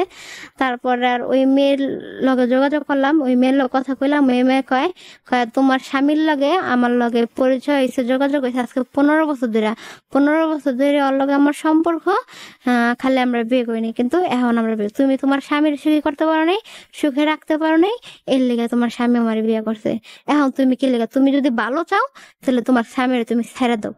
আমারে কয় ছেড়ে দেওয়ার জন্য। আমি কি আমার বিয়ে হয়েছে, আমার একটা বাচ্চা আছে দেখে আপনি বিয়ে করেন নাই? পরে কয় হ সবকিছুই আমি জানি, সবকিছু জানি না হয়নি আমি বিয়ে করছি, আমারে বিয়ে করছে এর লেগে আমি বিয়ে করছি। আমি কি তাহলে আপনি একটা মেয়ে মানুষ হয়ে আর একটা মেয়ে মানুষের সংসার কেন ভাঙলেন? পরে কয় হ্যাঁ আমারে বিয়ে করছে দেখে আমি বিয়ে করছি। আমি কি আপনার বিয়ে করছে, আপনার কি ওই মেয়ের আগে একটা বিয়ে হয়েছিল, তার একটা 12 বছরের একটা বাচ্চা আছে, ছেলে আছে, 12 বছরের একটা ছেলে আছে, ওই ছেলে সহ এই বিয়ে করে। এমনকি আপনি আপনার সন্তানের জন্য যেমন তেমন তো আমারও সন্তান, আমারও তো একটা সন্তান আছে, আপনি আমার কথা না ভাবেন, আপনি তো আমার সন্তানের কথা ভাববেন, সন্তানের কথা ভাইবেও কেন আপনি করলেন এরকম? পরে কয় আমার বিয়ে করছে দেখে তো আমি বিয়ে করছি, নাহলে কি আমি বিয়ে বসতাম নি? বিয়ে করছে ভালো কথা, আমি কি আপনার বিয়ে করছে ভালো, তো ওর ছেলের দায়িত্ব কেউ নিব না? কয় কি এটা তো ওর ছেলেই না, তুমি ছেলে কইথো না আনছে হেডা কও আমারে। আমি কি আপনি কথাবার্তা যা এখন সাবধানে বললেন, এই ছেলে আমি কই থেকে আনছি, মানে আমি ছেলে কই থেকে আনবো? যখন আমার ছেলে আমার বেবি কনসিভ করে তখন তো 4-5 মাস 5 মাস পর্যন্ত তো দেশেই ছিল, তো আমি কি ছেলেকে আরেক জায়গা থেকে নিয়ে আসছি? পরে কয়, হয় ছেলে তুমি আরেক জায়গা থেকে নিয়ে আসছো, এই বলে আমার অনেক খারাপ খারাপ ভাষায় ওই মেয়েটা গালাগালি করে। একটা মেয়ে যে কত প্রকারের অসভ্য আর বেদব হইতে পারে, ওই মেয়েটার সাথে কথা না বললে বা ওই মেয়েটা না দেখলে আমি জানতে পারতাম না। তারপরে শুনি গিয়ে যে ও দেশে আসছে, ও দেশে আসছে, ও ঢাকা, ওই মেয়ের বাড়ি হচ্ছে নারায়ণগঞ্জ, নারায়ণগঞ্জ শহীদনগর, ওইখানে ভাড়া থাকে, ও ওই মেয়ের কাছে ঢাকা আসছে। এই কথা শুনে আমি আমার ছেলের নিয়ে দেশে থেকে ঢাকা চলে গেলাম। ঢাকা যাইয়া আমি একা আমার ছেলেরা নিয়ে গেছি। ওইখানে যাই, ওইখানে কতগুলা বড় বড় ভাইয়া ছিল, আমার স্বাস্থ্য ভাইদের বাড়ি হয়েছে ঢাকা, কাকাগো বাড়ি, ওইখানে গিয়ে উঠলাম। তো ওই বড় বড় ভাইয়ারা আমার অনেক সাপোর্ট করছে, অনেক সাপোর্ট, তাদের জন্য সবকিছু করা সম্ভব হয়েছে। তো ওই সর্বপ্রথম করলাম কাবিন উঠাইতে, কাজীর কাছে গেলাম। কাজী তো কোনোভাবে কাবিন নামা দিবে না, তো ওইখানকার যে কাউন্সিলর ছিল, কাউন্সিলরের বন্ধু ছিল, সে গেল, তারে দেখার সাথে সাথে কাজী কাবিন নামার কাগজ রেডি করে দিয়ে দিল, আর কোনো কথা বললো না। পরে ওই কাবিন নামার কাগজ নিয়ে ওই মেয়েরে খুঁজতে খুঁজতে একটা ইউনিয়ন থেকে আরেকটা জায়গায় যাইয়া কাউরের ছবি দেখায় খোঁজাটা অনেক কষ্টের। পুরা একটা ওয়ার্ড নিয়ে শুধু ওর ছবি দেখায় দেখায়, ওই মেয়েটার ছবি দেখায় দেখায় মেয়েটার খুঁজে বের করলাম। মেয়েটার খুঁজে বের করছে মতো ওইখানকার, আমি গেছি এখান থেকে, আল্লাহর রহমতে আমার পিছনে 1 থেকে 150 মানুষই ছিল, পুরা রাস্তাটা ভরে গেছে মানুষ দিয়া। যেই দোকানে যাই সেই দোকানদারের যদি কেউ থাকে, ওই দোকানদারও শুদ্ধ আমার সাথে সাথে চলে আসে, কারণ আমার ওই বাচ্চাটা দেখা যায়, এতটুকু বাচ্চা রেখা কে এমন কাজটা করলো বা কোন মেয়েটা। শেষমেশ ওই মেয়ের বাসা খুঁজে পেলাম, ওই যে মেয়ে ভাড়া থাকে ওই বাড়িওয়ালারে পাইলাম। বাড়িওয়ালা বলতেছে কি, এই মেয়ে তো আমার বাসায় থাকে, এই মেয়ে বিদেশ থেকে আইছে কিছুদিন আগে, এই মেয়ে বিদেশ করে, কিছুদিন আগে আবার ওর কাবিন হয়েছে, শুনলাম বিয়ে হয়েছে জামাই বাহির থেকে। আমি কি যার লগে বিয়ে হয়েছে ওই আছে আমার স্বামী। পরে কি আল্লাহ তুমি কও কি, তোমারে রাইখা আবার এই মেয়েটা কেমন করে বিয়ে করলো, ওরে কি দেখতে ভালো লাগে, আর ওই মেয়ে কি ভালো, ওই মেয়ে খারাপ মেয়ে। পরে কয় আমি, বাড়িওয়ালা নিয়ে গেল ওদের বাড়িতে। আমার এত মানুষ, আমরা যে বাড়ির মধ্যে ঢুকছি ওইখানকার সব মানুষ চলে আসছে। পরে মানুষ আটকে রাখতে পারে না, গেটের মধ্যে তালা মেরে রাখছে, মানুষ ঢুকতে দেয় নিকা। পরে ওই মেয়ারে পাইলাম, এর মধ্যে এতগুলা মানুষ, হাজার হাজার হাজার হাজার মানুষ তো না, অনেক মানুষ, প্রায় 150 মানুষ। একটা ছেলে কয় কি, এই মেয়েরে খুঁজতে কি আপনার এইখানে আসা লাগে, এই মেয়েরে তো ওই হোটেলে গেলেই পান। আমি এমন লজ্জা পাইলাম, পাইয়া মনে করেন আর কোনো কথা বলি না, মাথাটা নিচু করে রাখছি যে এই মেয়ের সম্পর্কে কি বলে এগুলা। এই কথাটা বললো মতো ওই মেয়েটা আবার ওই ছেলের সাথে তুই তামারি করে ঝগড়া শুরু করে দিল, অতিরিক্ত বেদব, গালাগালি শুরু করে দিল। পরে আমার স্বামীরে ফোন দিল, ফোন দিয়ে কয় আপনি কি আরে বিয়ে করছেন? কয় হয় আমি ওরে বিয়ে করছি। পরে কয় ও এখানে আইসে কোন সাহসে, ও আমার এই বোর কাছে আইসে কোন সাহসে, ওর লগে আমার লগে কোনো সম্পর্ক নাই। ওর লগে আপনার লগে সম্পর্ক না থাকতে পারে, আপনার ছেলে তো আছে, ছেলের লগে সম্পর্ক নেই। আপনার ছেলের খাওয়ান খোরাক আজকে 1-1.5 বছর হয়ে গেছে, আপনার ছেলের খাওয়ান খোরাক দেন না, ওর খোঁজ খবর নেন না, এবং কি ফোনও পর্যন্ত দেন না। কয় না আমার কোনো ছেলে নেই, আমি তো ছেলে জন্মই দিইনি, ওই ছেলে কই থেকে নিয়েছে আরে যায় জিগানকা। এই কথা কইলাম। কথা কওয়ার পরে কয় কি যে আমার ওই ভাই কয় কি শোনেন আপনি মিয়া, আপনারা যদি আমি সামনে পাইতাম আর কেরা কি করতো না করতো আগে আপনার ভুঁড়িটা বোঝা ছুটাইতাম আমি, তারপর দেখতাম যে আপনার এত বড় কথাটা করার সাহসটা পেলেন। আমরা তো জানি যে আপনি এখানে আসেন, এর লিগে আপনার এখানে খুঁজ চাইছি, নাহলে তো এখানে আইতাম না। পরে কাবির নামার কাগজ নিয়ে এখান থেকে দেশে বললাম, দেশে আসার পর ওর নামে কেস মামলা করলাম। ওর মারে ডাকাইলো, ডাকানোর পরে বলতেছে যে ও আমারও নিয়ে খাইবো, ওই বউ নিয়ে খাইবো। পরে আমি বলছি না, আমি তো সতীন দেখা যাই নাই, আমি কেন সতীনের সঙ্গে সংসার করব? আমার স্বামী একাই, ওরে নিয়ে আমি সংসার করবো, আমার একটা বাচ্চা আছে, আমি আর আমার কয় ও কয় কি না আমি ওরে কোনোভাবে আমার ওই বউ ছাড়বো না, আমি ওরে নিয়েই খামো। এই কথা বইলা পরে বললো যে হ্যাঁ আমার কাবির নামায় যে টাকা আছে টাকা আমার দিয়ে দিব, টাকা দিয়ে দিব। 1 মাস সময় নিল তারা। 1 মাস সময় নেওয়ার পরে 1 মাস সময় পার হইলো, ও টাকা তো দিব কথা উল্টা ফোন দিয়ে আরো গালাগালি করছে যে তুই পারলে আমার কাছ থেকে এই টাকা নিয়ে আনিস, আমার এটা করিস, আমার ওটা করিস, তোর আমি 1 টাকা দিব না, তুই এখান তনে যখন দেখবি যে তোর আমি নাকড়াই না পুষি না, তখন তুই এমনি যাবি গা। এখনো পর্যন্ত কেস মামলা চলতেছে, অথচ ওরা কোনো কিছুই করতে পারি নাই। ও বাহিরে, শুধু একমাত্র বাহিরে থাকার কারণে ওরা আমি কোনো কিছু করতে পারিনি। এই যে আমার 4 বছরের একটা বাচ্চা আছে, আজকে 2টা বছর ধইরা ও একটা ফোন তো দূরের কথা, কখনো জিজ্ঞেসও করে না, কারো কাছেই জিজ্ঞেস করে না যে ছেলেটার কি অবস্থা, ছেলেরা কেমন আছে, বা কখনোই ও ছেলেরা খবর না। এখনো পর্যন্ত আমার ছেলেটার মুখও পর্যন্ত দেখে না যে আমার ছেলেরা কেমন হয়েছে। তো কি দরকার ছিল একটা বাচ্চা নেওয়ার, যেহেতু ও এমনই করবো। বাবা মার বাড়িতে আছি, কতটা কষ্ট করে যে আমার ছেলেটার আমি এখন পালতেছি রাখতেছি। আমার বড় বোনটা যদি না থাকতো তাহলে আমি জানি না আমার ছেলেরা নিয়ে আমি কি করতাম। যেখানে ওর বাবা বিদেশে থাকে সেখানে আজকে আমার ছেলে একটা জিনিস দেখলে খেলনার জন্য কান্না করে যে মা আমি এটা নিমু, কিন্তু কখন আমি দিতে পারি না। ওর অতিরিক্ত জ্বালা যন্ত্রণা আমার ছেলেরা আমি মারতে মারতে শেষ করে ফেলাই যে তুই যা দেওয়া আজকে সবকিছু কি তোর দেওয়া যাব, যা দেখবো হিরে নিয়ে কানবো, যা দেখবো সেটার জন্য কানবো। কারণ সবকিছু কি দেওয়া যায়, যেখানে আজকে আমি একটা কর্ম নাই, কর্ম করতে পারি না, কাজ করতে পারি না, কিছু করতে পারি না। বাবা মার সংসারে পড়ে রয়েছি। আজকে আমার জন্য আমার ভাইয়ের বউ বাড়ি থেকে গেছে যে হ্যাঁ মাইয়ের না ভাই বাড়িতে রাখে কে, ভাইয়ের বউ গেছে, ভাইয়ের বউ আলাদা সংসার করে, সবাই সবার জন্য। আজকে আমার বাবা মা লিগা এক হিসেবে তাদের গলার গার হয়ে গেছি আমি তো আছি মাঝখান জানি আমার একটা ছেলেও আছে, আমারই খাওয়াইবো কই থেকে, আমার ছেলেরাই খাওয়াইবো কই থেকে, অথচ ওর বাবা থাকে বাহিরে। না পারি ছেলেরা কিছু দিতে, না পারি ছেলেরার জন্য কোনো কিছু করতে। ফোন দিলাম, আমার ছেলেরা কানাকাটি করে যে মা আমি স্কুলে ভর্তি হবো, স্কুলে ভর্তি হবো। আমি কইছি ওরা মাদ্রাসায় ভর্তি করবো। মাদ্রাসায় ভর্তি করতে হলো জন্ম নিবন্ধনের কাগজ লাগে।